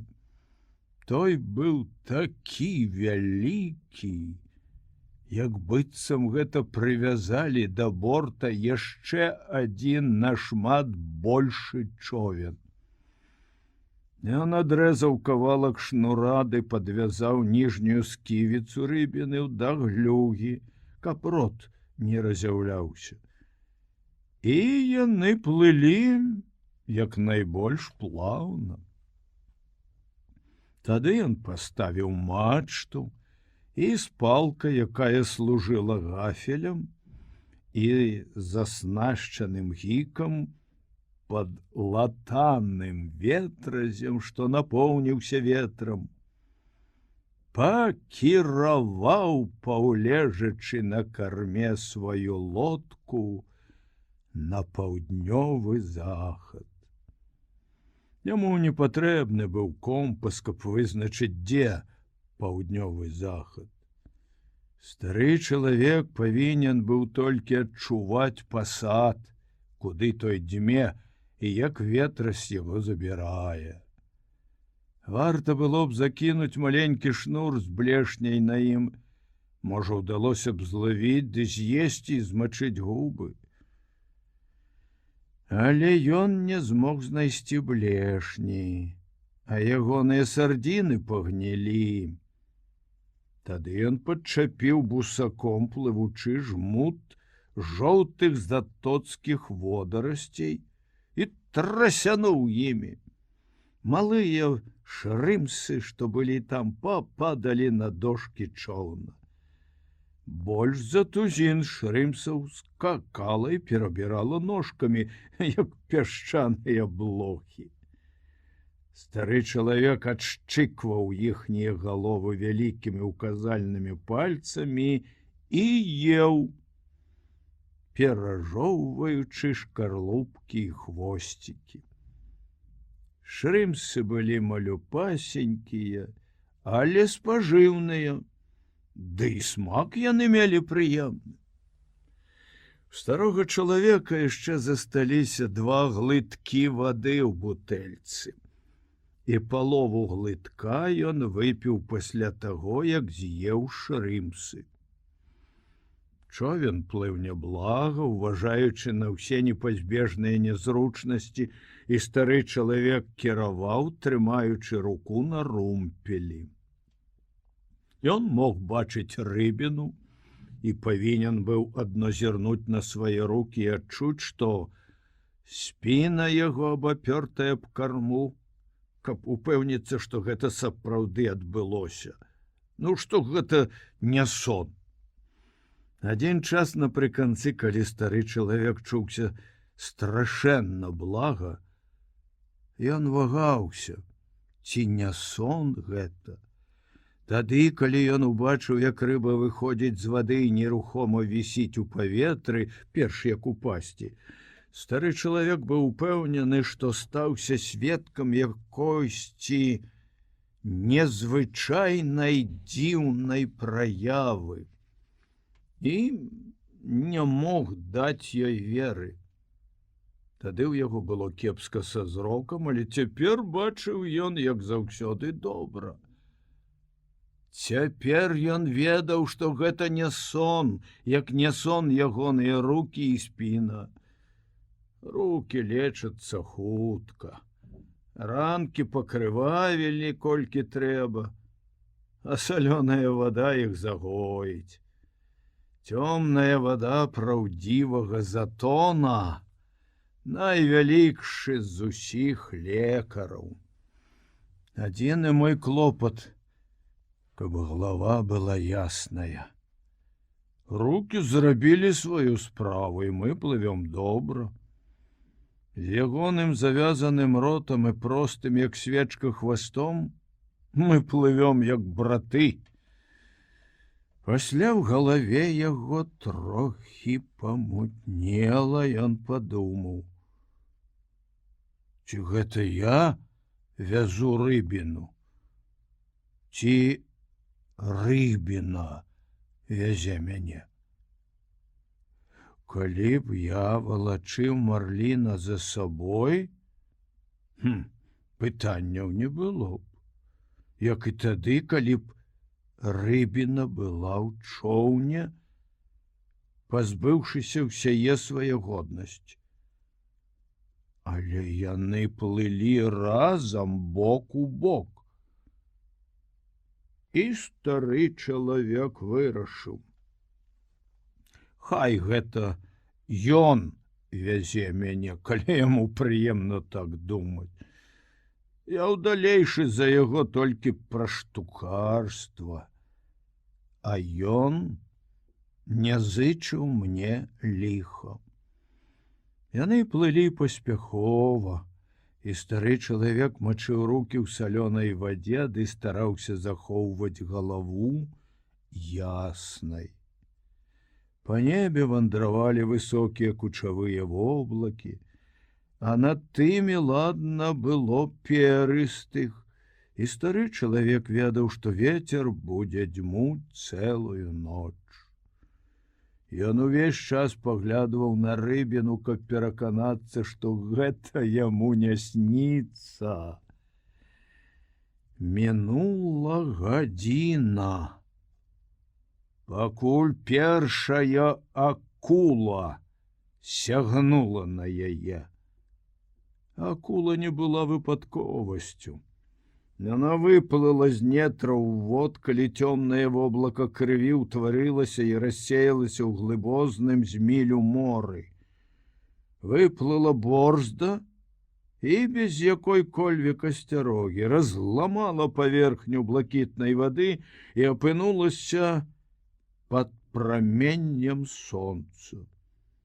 Пасля яна сіганула назад у мора, ухапіла пах і паплыла тым жа курсам, што і човен з рыбінай. Часам акула губляла пах, але яна адшуквала той зноў або задавальнялася толькі следам яго і адольвала свой шлях шпарка і настойліва. Это была вельмі буйная акула пароды мака, складзеная, створаная плаваць гэтак жа хутка, як самая хуткая рыба ў моры. І ўсё ў яе было файнае, апрача пашчы. Спіна такая ж сіняя, як у мечы рыбы, жывот срэбраны, шкура гладкая і прыгожая. Яна была гэтак жа складзена, як меч рыба, але мела велізарную пашчу, шчыльна закрытую зараз, калі акула імкліва плыла ля самай паверхні, зацята рэжучы ваду высокім спінным плаўніком. Унутры сціснутай зараз двайной губы ейнай пашчы меліся 8 шэрагаў зубоў, нахіленых у сярэдзіну. То не былі звычайныя пірамідальнай формы зубы, што мае большасць акул. Яны нагадвалі чалавечыя пальцы, загнутыя кіпцюрамі. Амаль што гэткай даўжыні, як пальцы старога чалавека. Яны мелі па баках вострыя, што брытва, лёзы. Это была рыбіна, створаная жывіцца ўсімі рыбамі ў моры, якія былі занадта хуткія, дужыя і добра ўзброеныя, каб асцерагацца якога іншага ворага. Зараз яна паддала ходу, чуўшы свяжэйшы пах, і ейны сіні спінны плаўнік расцінаў ваду. Калі стары чалавек убачыў акулу, ён ведаў: гэтая не баіцца нічога і рабіць-ме акурат тое, чаго жадае. Ён падрыхтаваў гарпун, прымацаваў вяроўку і пры гэтым сачыў, як акула набліжаецца. Вяроўка была караткаватая, той кавалак, што ён адрэзаў, каб прывязаць рыбіну да лодкі, не пашкодзіў бы. Галава старога чалавека была цяпер ясная. Пачуваўся ён здаровым і поўным рашучасці, але меў мала надзеі. Гэта было занадта добра, каб не скончыцца, падумаў стары. Ён глянуў на вялізную рыбіну, да якой блізілася акула. Горш не было б, калі б гэта быў сон. Я не магу ўтрымаць яе ад нападу на мяне, але, мажліва, здолею улавіць яе. Зубач, сказаў ён, трасца тваёй матары. Акула імкліва падплыла да кармы, калі яна ўхапілася за рыбіну, стары чалавек убачыў ейны разяўлены рот і дзіўныя вочы, убачыў, як тая рынулася наперад і пачуў,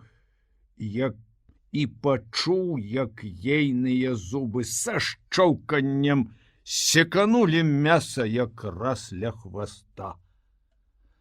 Акулова галава была над паверхняй мора, і спіна ейная паказалася з вады.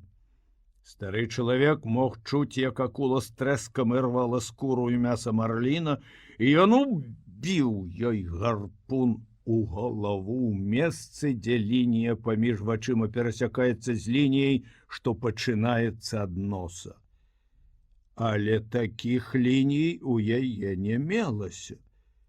Была толькі цяжкая завостраная блакітная галава, ды вялікія вочы, ды выпнутыя сківіцы, якія глыталі, шчоўкаючы ўсё, што хапалі.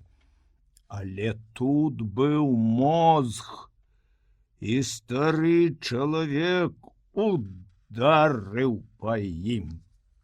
Ён нанёс удар сваімі вільготна скрываўленымі рукамі, загнаўшы добры гарпун, што было змогі. Загнаў яго без надзеі, але з рашучасцю і шчырай злазычнасцю. Акула перакруцілася. Стары чалавек убачыў, што ейнае вока нежывое. Потым яна перакруцілася яшчэ раз, загортваючы сябе ў дзве вяровачныя петлі. Стары чалавек ведаў, што акула мёртвая, але тая не жадала з гэтым пагадзіцца. Пасля, лежачы на спіне, лупячы хвастом і шчоўкаючы сківіцамі, акула плужыла ваду, як гэта робіць быстраходная маторная лодка. Вада сталася белая там, дзе яна біла па ёй хвастом, і 3/4 тулава выступалі над вадой, ажно вяроўка напнулася, задрыжала і лопнула.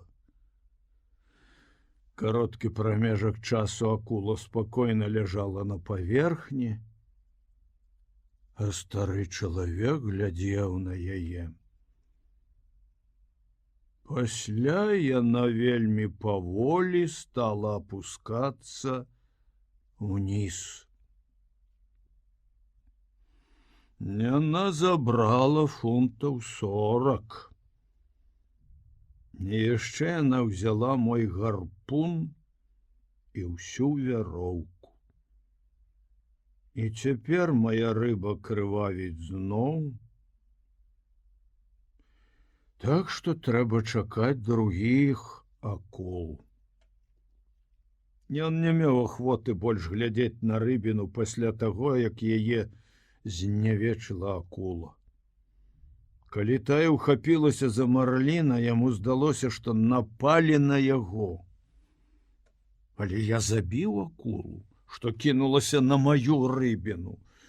І гэта быў самы вялікі зубач, якога я калі бачу. Бог сведка, што я іх бачыў даволі.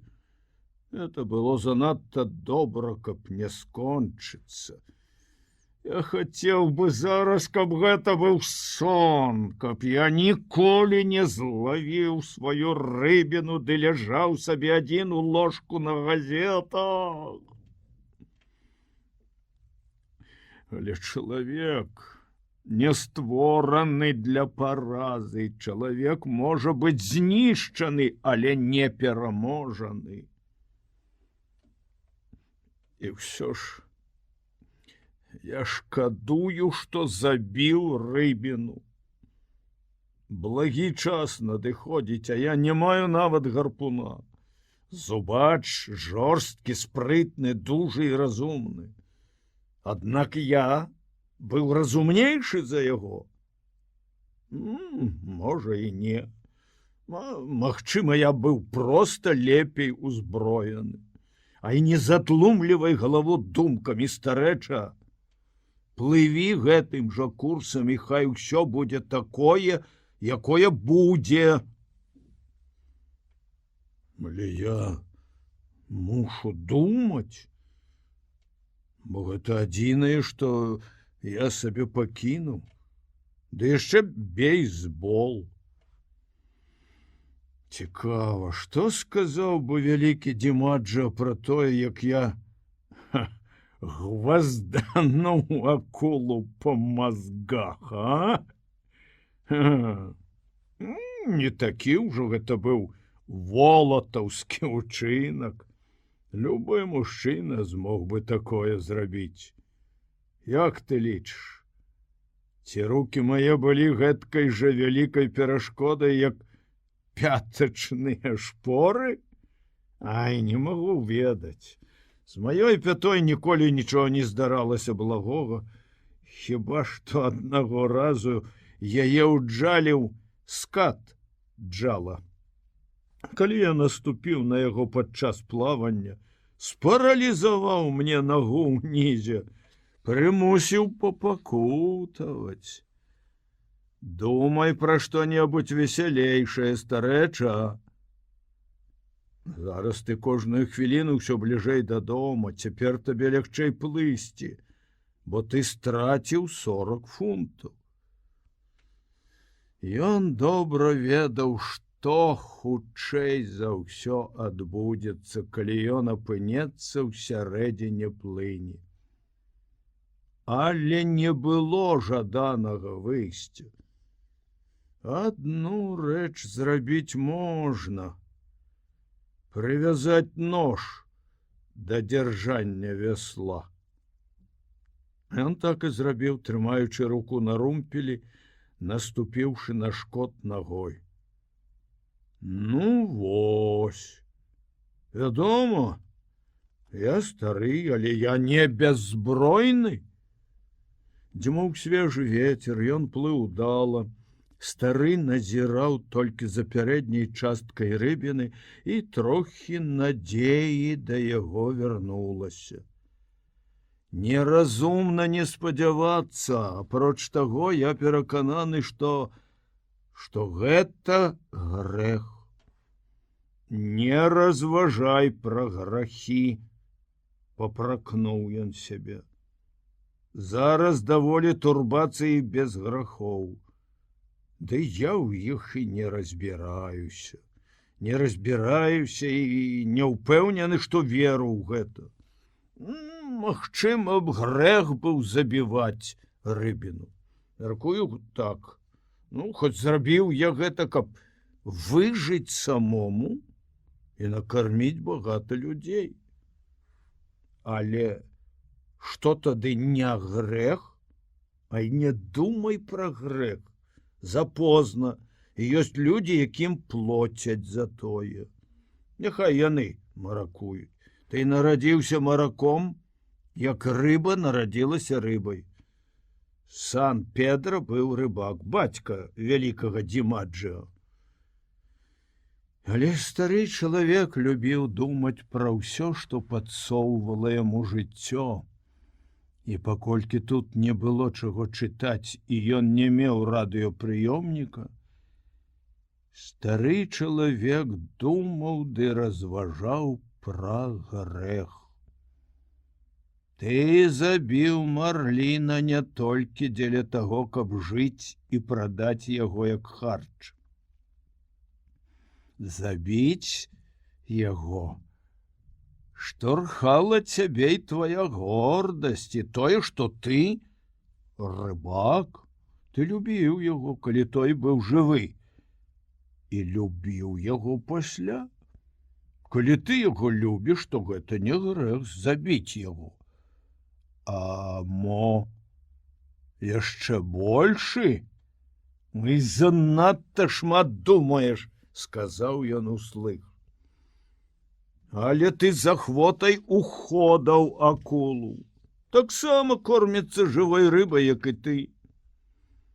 Ён не з тых, што жывяцца падлінай, і гэта не проста нейкая бадзяга ненажэра. Зубач прыгожы, шляхетны, і нічога не баіцца. Я забіў, баронячыся, і зрабіў гэта як след. Апроч таго, на свеце кожная істота нейкім чынам забівае іншую. Я жыву, бо лаўлю рыбу, але рыбацтва гэтаксама знішчае мяне. Ты жывеш, бо хлопчык цябе ўтрымлівае. Не трэба ж так сябе ашукваць.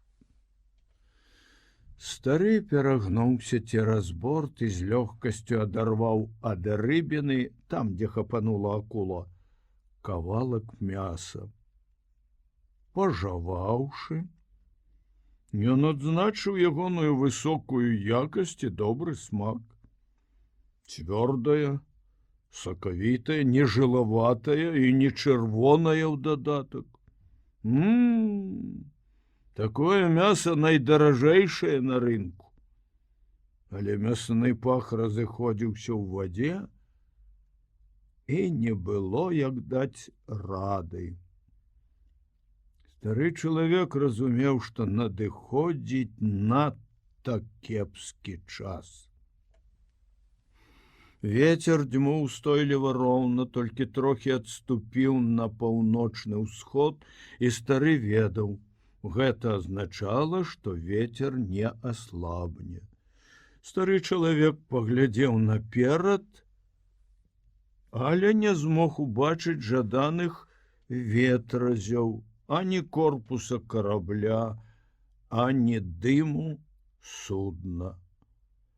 Адно лятучыя рыбы выляталі з мора каля носа ягонай лодкі і вярталіся справа і злева назад у мора, ды жаўцелі лапіны затоцкіх водарасцей.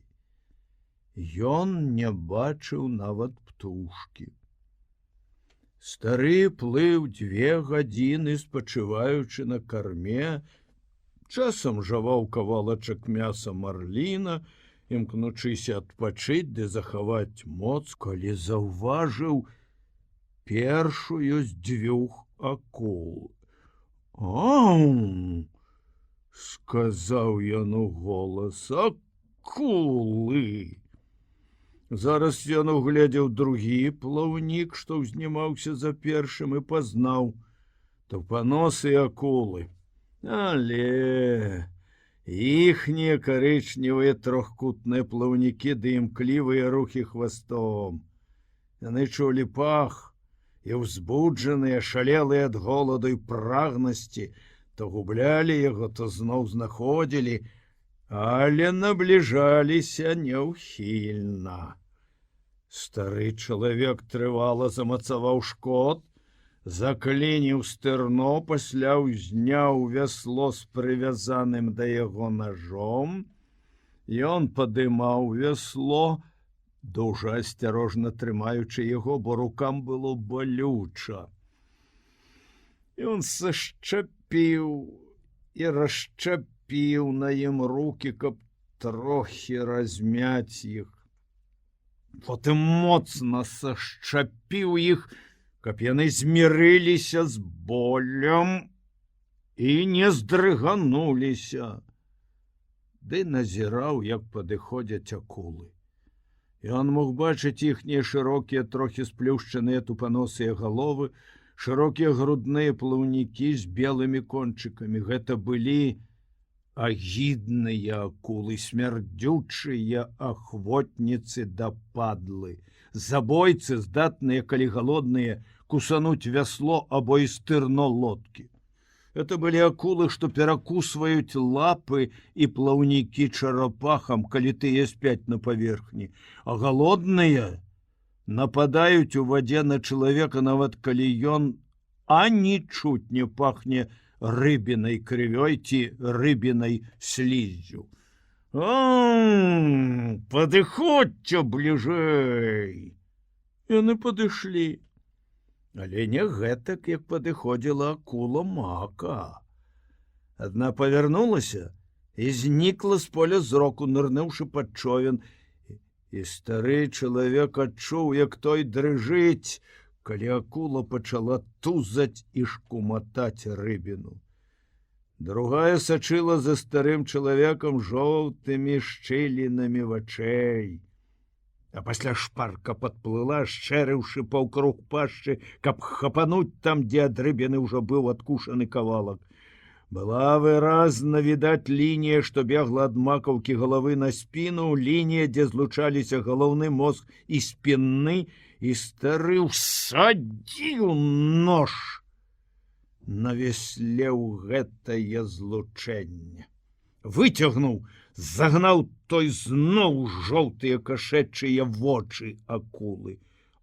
Акула адхінулася ад рыбіны, слізганула ўніз у апошнія свае хвілі, глытаючы тое, што ўхапіла. Човен дрыжаў, як і раней, другая акула пад ім распраўлялася з рыбінай. Стары адпусціў шкот, каб човен павярнуў бокам, і акула апынулася на відавоку. Калі стары ўбачыў акулу, ён перагнуўся цераз борт і садануў яе нож. Ён зачапіў ім толькі мяса. Скура ў акулы была гэткая цвёрдая, што ён ледзь уткнуў нож. Ад гэтага ўдару яго забалелі не толькі рукі, а і плячо. Але акулу цягнула ўгору. Яна борзда вытыркнула з мора галаву, і стары урэзаў ножом акурат у сярэдзіну пляскатай макаўкі галавы, калі акулін нос, высунуўшыся з вады, торкнуўся ў рыбіну. Стары выцягнуў лязо і ўбіў яго в акулу дакладна ў гэтае месца зноў. Тая па-ранейшаму вісела на рыбіне, сцяўшы сківіцы, і тады стары садзіў нож у акулава левае вока. Акула вісела? Не? Стары чалавек загнаў нож паміж хрыбеткамі і мозгам. Ён пацэліў лёгка і ўдала, і адчуў, што расцяў храсток. Стары перавернуў вясло і засунуў лапатку паміж сківіцамі акулы, каб адкрыць ёй пашчу. Ён крутануў вяслом, і калі акула адклеілася ад рыбіны, сказаў: «Ідзі! Правальвайся на глыбіню цэлую мілю! Ідзі ў адведкі да свае сяброўкі! А мо гэта твоя матка?» Стары чалавек выцер лязо ножа і паклаў вясло. Пасля ён знайшоў канец шкота. І калі ветрыс напоўніўся ветрам, павёў човен ранейшым курсам. Яны ўхапілі не менш за чвэрць. Прытым самага найлепшага мяса. Ой, лепш бы гэта быў сон. І я ніколі не зачапіў яго на кручок. Мне вельмі шкада, рыба. Усё сапсавалася. Ён прымоўк. Ён не хацеў больш нават глядзець на рыбіну. Абяскроўленая, абмываная вадой, тая мела зараз серабрысты, як адваротны бок люстра, колер. Адно палосы былі, як і раней, ліловыя. Я не павінен быў так далёка заплываць, рыба. Это не пайшло на карысць ні мне, ні табе. Я вельмі шкадую, рыба. Так, сказаў ён сам сабе, правер, ці вяроўка на нажы цэлая. Прывядзі да ладу сваю руку, бо яшчэ будзе работа. Ай, каб я тут меў брусок навастрыць нож. Стары чалавек агледзеў вяроўку на рукоятцы вясла. Варта было захапіць брусок. Варта было захапіць шмат рэчаў. Але ты, дзед, не ўзяў іх. А зараз не час разважаць пра тое, чаго не маеш. Думай, як выкруціцца, карыстаючыся тым, што ў цябе тут ёсць. Човен ішоў наперад, а ён з румпелем пад пахай мачыў абедзве рукі ў вадзе. Аднаму Богу вядома, колькі тая апошняя акула ўзяла мяса, сказаў стары чалавек. Зараз рыбіна куды лягчэйшая. Яму не хацелася думаць пра знявечаны рыбін ніз. Стары чалавек ведаў, што кожны дрохкі акулін штуршок — гэта яшчэ адзін адарваны кусок мяса, і што рыбіна зараз пакідае след шырокі, як шаша, для ўсіх акул у акіяне. Гэта была рыбіна, што карміла б чалавека ўсю зіму. Не займайся шкадаваннем, адпачывай, пастарайся захаваць рукі ў належнай форме, каб абараніць тое, што ад яго засталося. Ай, мае рукі пахнуць крывёю. Але зараз гэта не мае ніякага значэння. Вада прасякнутая пахам крыві. Да яны не надта й крывавяць. Няма ніводнага сур'ёзнага парэзу. Апроч таго, дзякуючы кровацячэнню, дасць Бог, не здранцвее моя левая рука. Пра што мне думаць цяпер? Не пра што. Увогуле не думай, ды чакай наступных акул. Ой, як было б добра, калі б гэта напраўду быў сон. Але хто і што калі ведаў? Магло ж атрымацца і ўдала. Наступная тупаносая акула прыйшла адзінцом. Яна прысунулася, як свіння да карыта.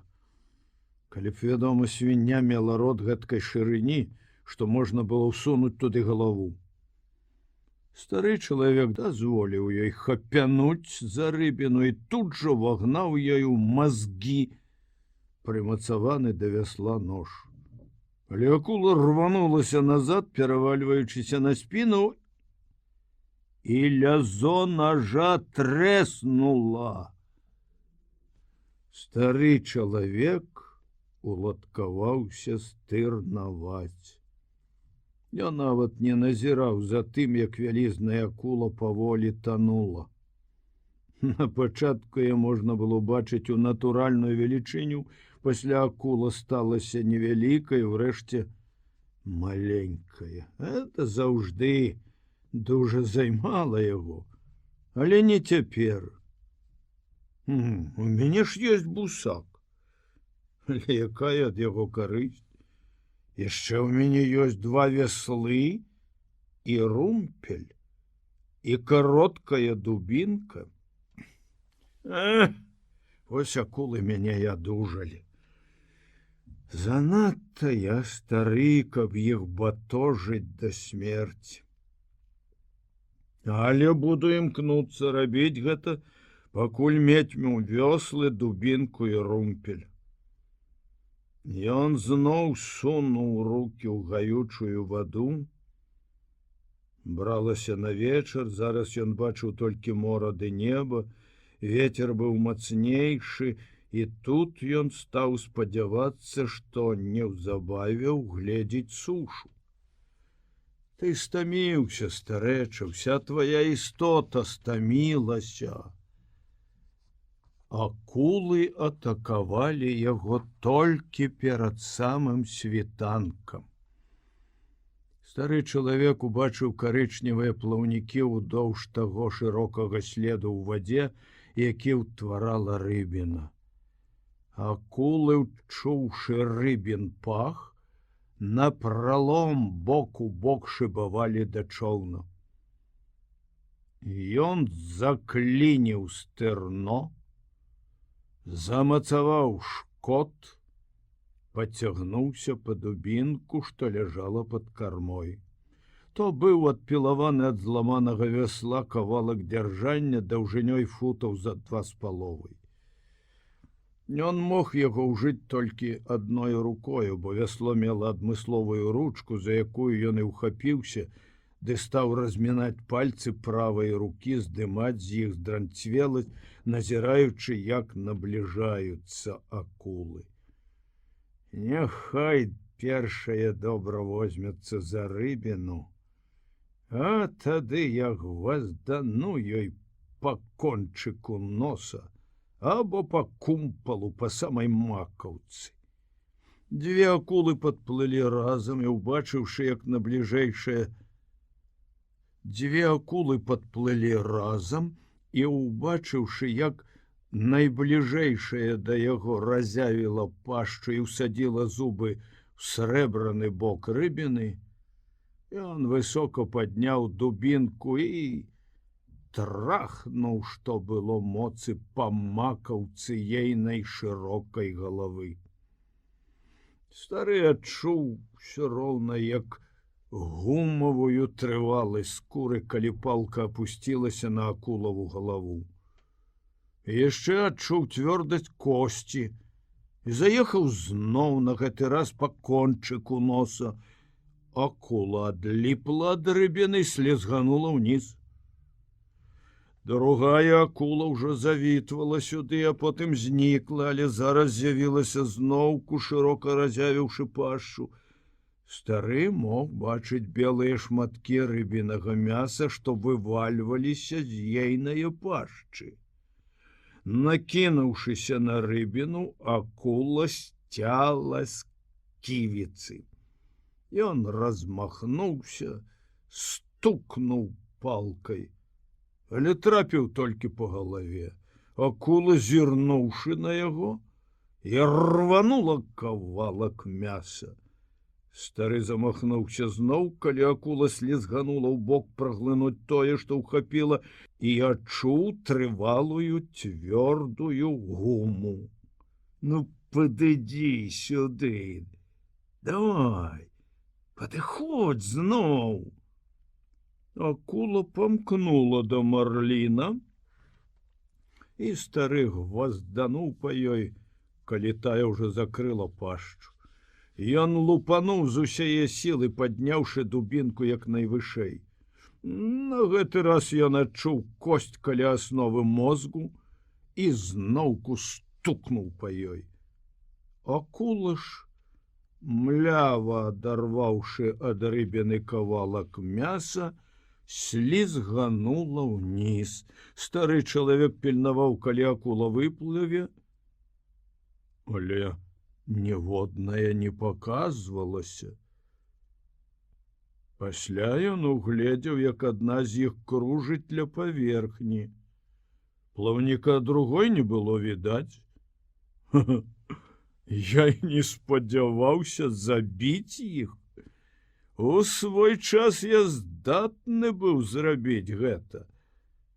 Але моцна параніў абедзвюх, цяпер яны пачуваюцца досыць кепска. Ах, калі б я мог узяцца за дубінку аберуч, дык першую забіў бы б, напэўна, нават цяпер. Яму не хацелася пазіраць на рыбіну. Ён ведаў, што аж палова яе знішчана.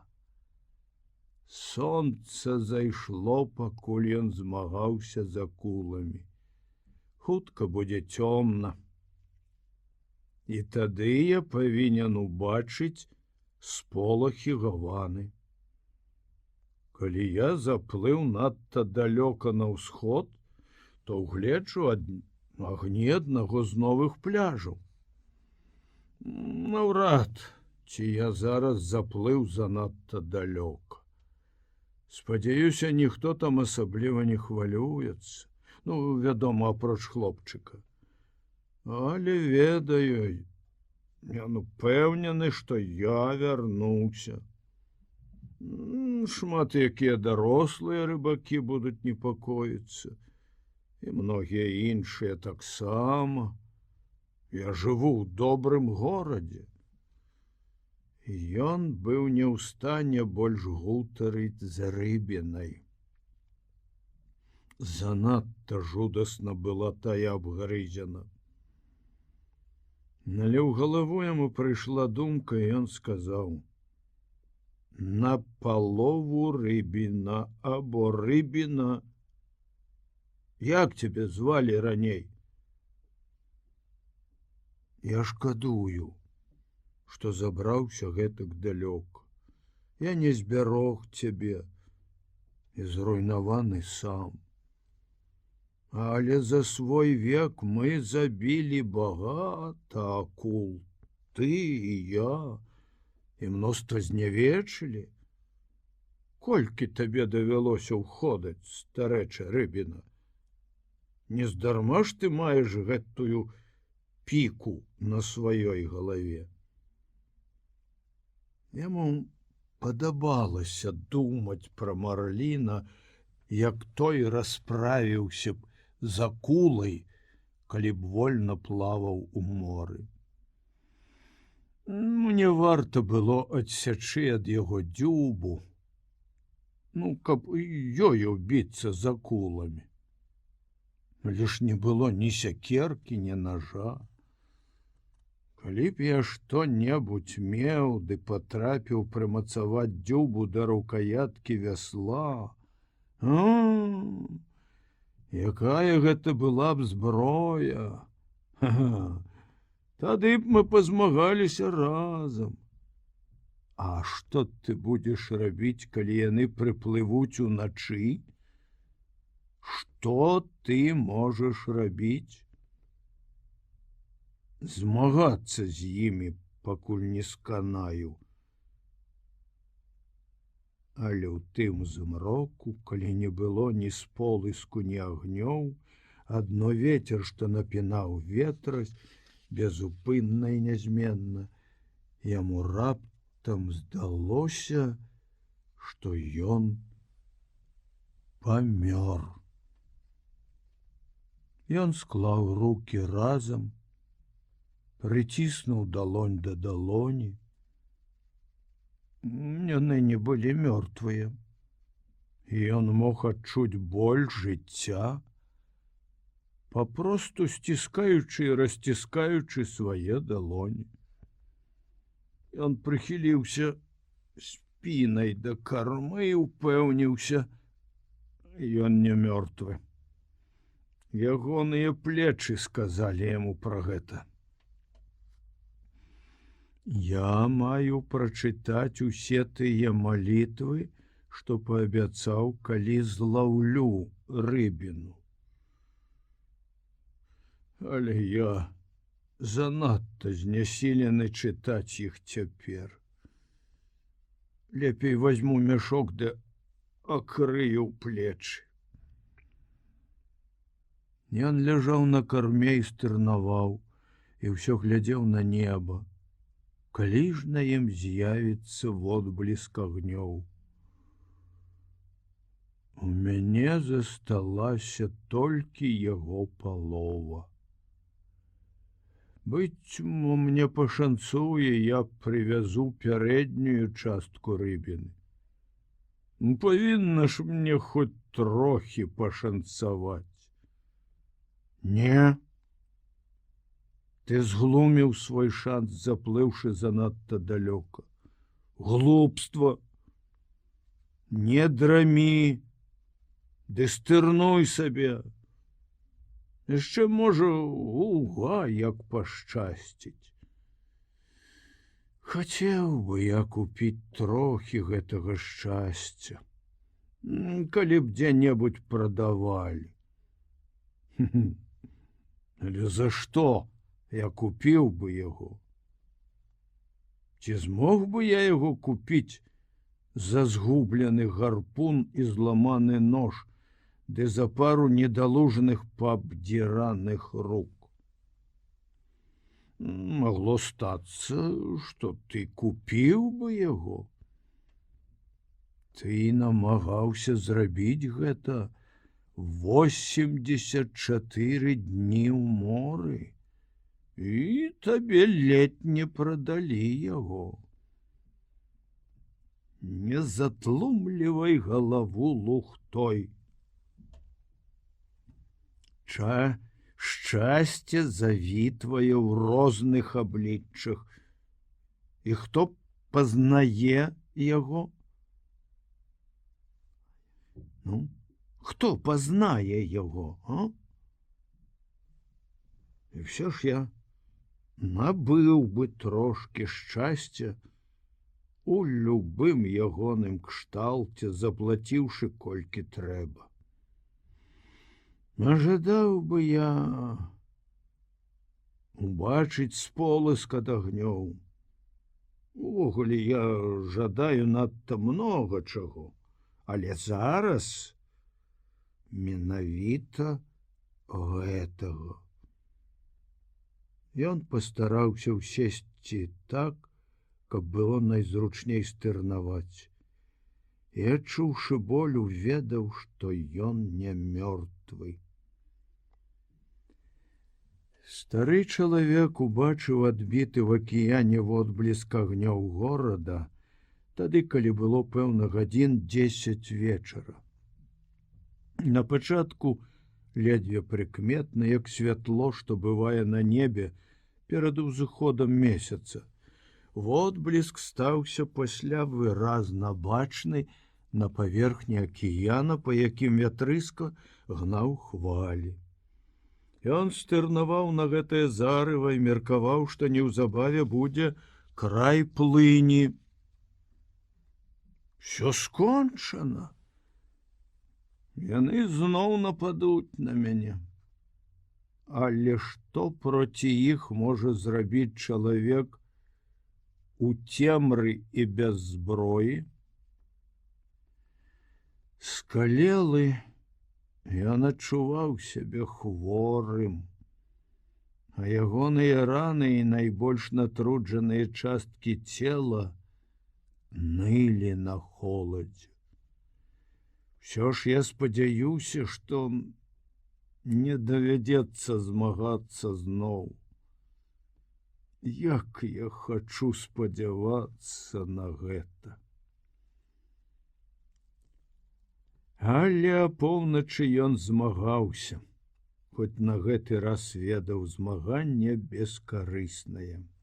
Яны з'явіліся гуртам. Ён мог угледзець толькі лініі, што крэслілі па вадзе плаўнікі, ды фосфарыстае свячэнне, якое сыходзіла ад акул, калі яны накінуліся на рыбіну. Ён лупасіў тых па галовах і чуў, як іхнія сківіцы адсякаюць кавалкі мяса, і як скаланаецца човен, калі акулы спады шматуюць рыбіну.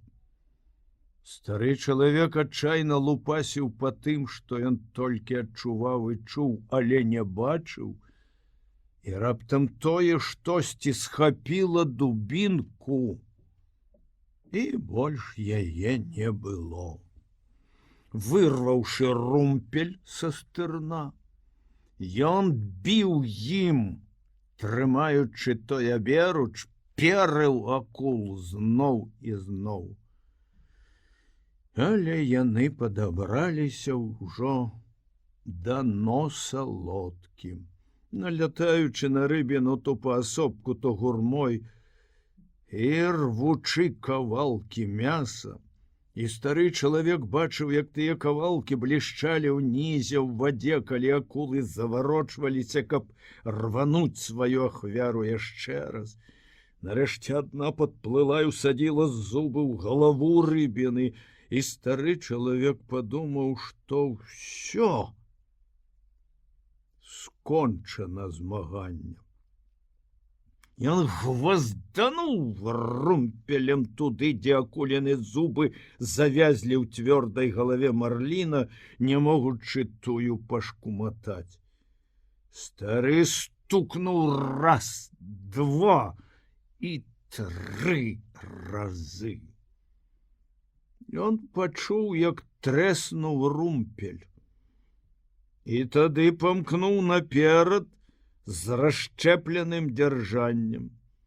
Адчуўшы, як тое працяла мяса акулы, і ведаючы вастрыню ягоную, стары чалавек загнаў дзяржанне ў акулу і зноў. Тая, пакінуўшы рэшткі свае ахвяры, павалюхала ад човна. Гэта была апошняя акула з гурту, які прыходзіў. Больш ім не было чаго есці. Стары чалавек з цяжкасцю дыхаў, адчуваў у роце дзіўную нейкую з прысмакам медзі саладжавасць. На момант ён устрывожыўся, але саладжавасці гэтай было небагата. Ён сплюнуў у акіян і сказаў: «Ешце гэта, і хай вам трызніцца, што вы забілі чалавека». Ён разумеў, што разбіты канчаткова і непапраўна, пайшоў назад на карму, ставіўшы в адтуліну стырна няроўны зламаны канец румпеля. Ён пераканаўся, што зможа больш-менш няблага кіраваць стырном. Стары чалавек акрыў мяшком плечы і ўзяў ранейшы курс. Зараз ён плыў лёгка, а ў галаве ягонай ані пачуццю, ані думак. Нічога ўжо яго не абыходзіла.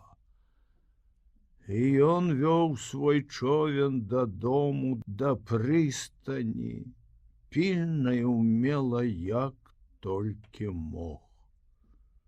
Уночы акулы накідваліся на шкілет, все адно як прыбіралі са стала крошкі. Стары чалавек не зважаў ні на іх, ні на што яшчэ, апрача стырнавання. Ён адно заўважыў, як лёгка і плаўна кіруе зараз човен, калі побач з ім няма вялізнага цяжару. Яна спраўная, цэлая і зусім не пашкоджаная, калі не лічыць румпеля. Але той не цяжка замяніць. Стары чалавек адчуваў, што зараз ён усярэдзіне плыні, адсюль яму было відаць агні паселішча ўздоўж берага, адгэтуль было рукой падаць дадому. Вецер, вось хто наш сябра. Часамі вялікае мора з нашымі прыяцелямі і ворагамі і пасцель. Пасцель. Ой, пасцель будзе найвялікшая салодай. Як лёгка пераможанаму. Я ніколі не ведаў гэтага. І што ж цябе перамагло? Ды нічога. Проста я занадта далёка заплыў. Калі ён заходзіў маленькую бухту, агні на тэрасе ўжо не гарэлі, і ён ведаў, усе спяць. Вятрыска доўга набіраў сілу і цяперака моцна дзьмуў. Аднак у гавані было спакойна, ён падплыў да малой лапіны галькі пад скаламі. Навокал не было нікога, каб яму дапамагчы, дык ён і павеславаў як мага далей. Пасля ён выйшаў з лодкі, прывязаў яе да скалы. Стары чалавек выцягнуў мачту, скруціў ветразь, завязаў яго, узваліў мачту на плечы, пачаў караскацца ўгору. Толькі тады ён уведаў всю глыбіню свае стомы. Стары чалавек прыпыніўся на момант, зірнуў назад і ўбачыў водбліску вулічнага святла вялізны хвост рыбіны, што ўздымаўся за кармой чоўна. Ён убачыў белую голую лінію ягонай хрыбеціны, цёмную масу галавы, з якой тырчала дзюба, всю галізну рэшты. Стары чалавек стаў караскацца зноў, але каля вяршыні ўзгорка ўпаў. Колькі часу ляжаў з мачтай на плячы. Ён намагаўся ўстаць. Але гэта было яму не па сіле. Ён сядзеў тамака, трымаючы мачту на плячы, ды пазіраў на дарогу. Кот шмыгнуў на далёкім схіле ўзгорка, спяшаючыся па нейкіх сваіх справах. Стары чалавек паназіраў за ім, а потым вочы ягоныя глядзелі на дарогу. Урэшце стары чалавек паклаў мачту на дол, устаў, падняў мачту, узваліў на плячо і папхнуўся па дарозе ўгору. Ён мусіў 5 разоў сядаць аддыхвацца, пакуль дабраўся да свайго жытла. У халупе ён прыставіў мачту да сцяны, У цемры адшукаў бутэльку з вадой і трохі глынуў з яе. Пасля улёгся на ложак. Стары чалавек нацягнуў коўдру на сябе і заснуў, лежачы тварам на газетах, выпрастаўшы рукі далонямі ўгору. Ён спаў, калі хлопчык зазірнуў раніцою ў дзверы. Дзьмула гэтак моцна, што на дрейфуючых лодках нельга было выходзіць у мора, і хлопчык позна спаў, а пасля прыйшоў, як і кожнай раніцы, у хаціну старога чалавека.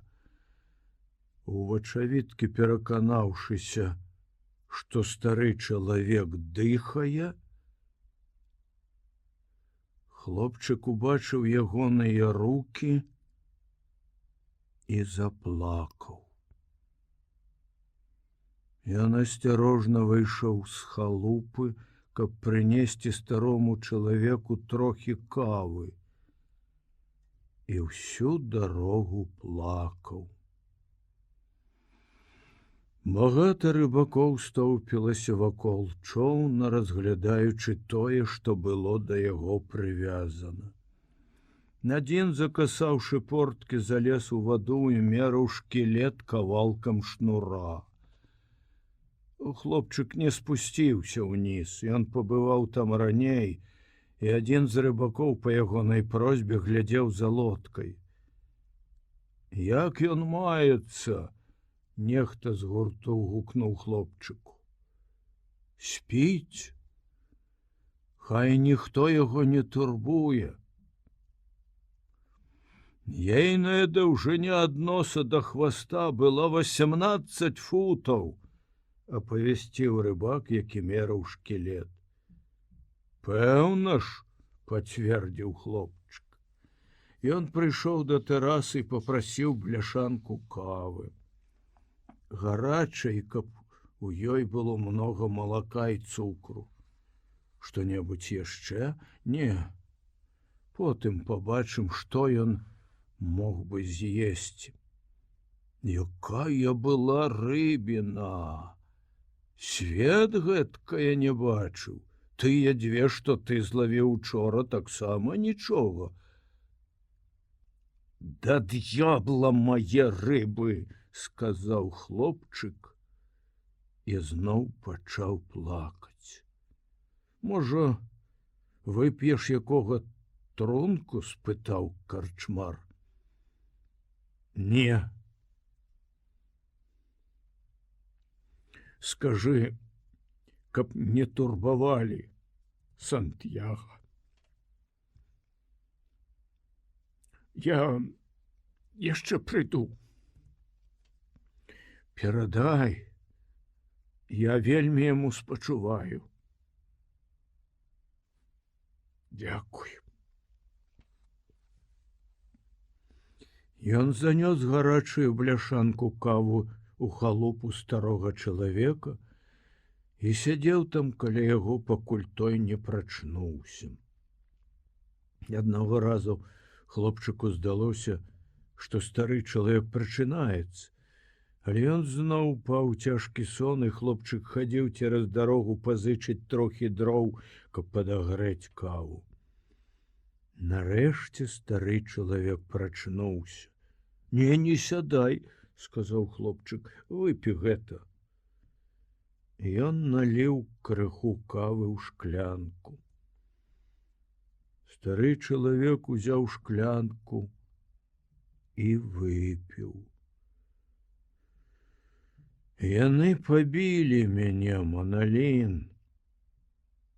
Ушчэнт пабілі мяне. Не ён пабіў цябе, не Марлін. Не, сапраўды не. Это здарылася потым. Пядрыка глядзіць за лодкай і начыннем. Што ты мяркуеш зрабіць з галавою?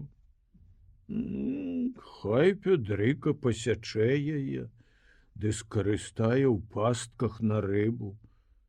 А кап'ё? Вазьмі сабе, калі хочаш. Хачу. Ну, зараз нам трэба яшчэ сёе-тое вырашыць. Ці шукалі мяне? Шукалі, ну. Берагавая варта, самалёты. Акіян ён надта вялікі, а човен малы. Ну, яго цяжка ўгледзець.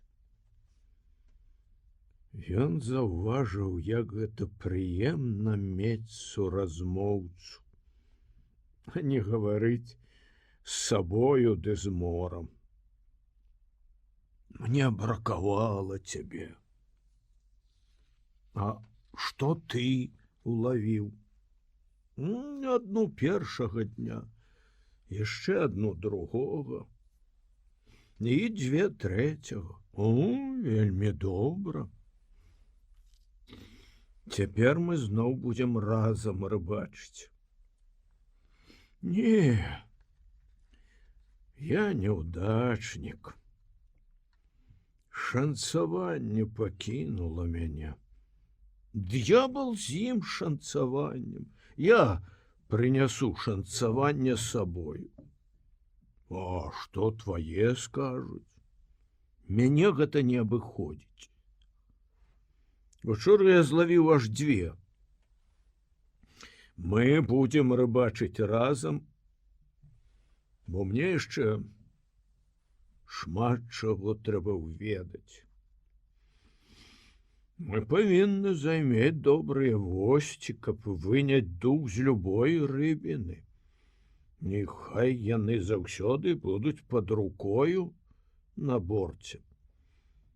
Ты можаш зрабіць лязо з рэсорнай планкі старога Форда. Набрусуем яе у Гуанабокао. Ну, мусіць быць вострай, аднак загартоўваць не трэба, бо зломіцца. Мой нож зламаўся. Я достану другі нож і набрусую рэсору. Колькі дзён яшчэ будзе ўладарыць брыз? Можа, 3, можа, болей. Я ўсё зраблю найлепшым чынам. А ты, старэча, дагледзь свае рукі. Я ведаю, як іх падгаіць. Уночы я выплюнуў штось нязвыклае і адчуў. Нешта ў маіх грудях зламалася. Падлячы гэта. Кладзіся, старэча, я табе прынясу чыстую кашулю і што-небудзь паесці. Прынясі газету якую, ну, за тыя дні, калі мяне тут не было. Ты мусіш акрыяць хутка, бо мне багата чаго трэба ўведаць. А ты можаш навучыць мяне ўсяму. Табе было вельмі цяжка. Страшэнна. Я прынясу ежу і газеты. Адпачні як след, старэча. І яшчэ я зайду в аптэку па лекі для тваіх рук. Не забудзься сказаць Пядрыку, што галава рыбіны ягоная. Не забудуся. Калі хлопчык выйшаў з дзвярэй і стаў спускацца па каралавай разбітай дарозе, ён зноў заплакаў. Папаўдні Гурт турыстаў сядзеў на тэрасе, і адна кабета, пазіраючы ў ваду, захламленую пустымі бляшанкамі з-пад піва і дохлымі паракудамі, убачыла агромністы доўгі белы хрыбетны слуп з вялізным хвастом на канцы. Хвост узнімаўся і калыхаўся з прылівам, калі там за ўваходам у гавань нястомна і мерна разгойдваў мора усходні вятрыска. «Што там такое?» — спыталася яна у афіцыянта і паказала на доўгую хрыбеціну велізарнай рыбіны, што была зараз проста смеццем, якое чакала, калі прыліў змые яго. «Цібурон», — сказаў афіцыянт, — «эшарка». Яму здавалася, ён тлумачыць, што адбылося. «Я не ведала, што у акул гэткія гожыя зграбныя хвасты». «І я не ведаў», — сказаў ейны спадарожнік. У халупе, што стаяла на ўзвышшы ў канцы дарогі, сон зноў агарнуў старога чалавека. Ён спаў, як заўсёды, тварам уткнуўшыся ў пасцель, а побач на варце сядзеў хлопчык. Старому чалавеку сніліся львы.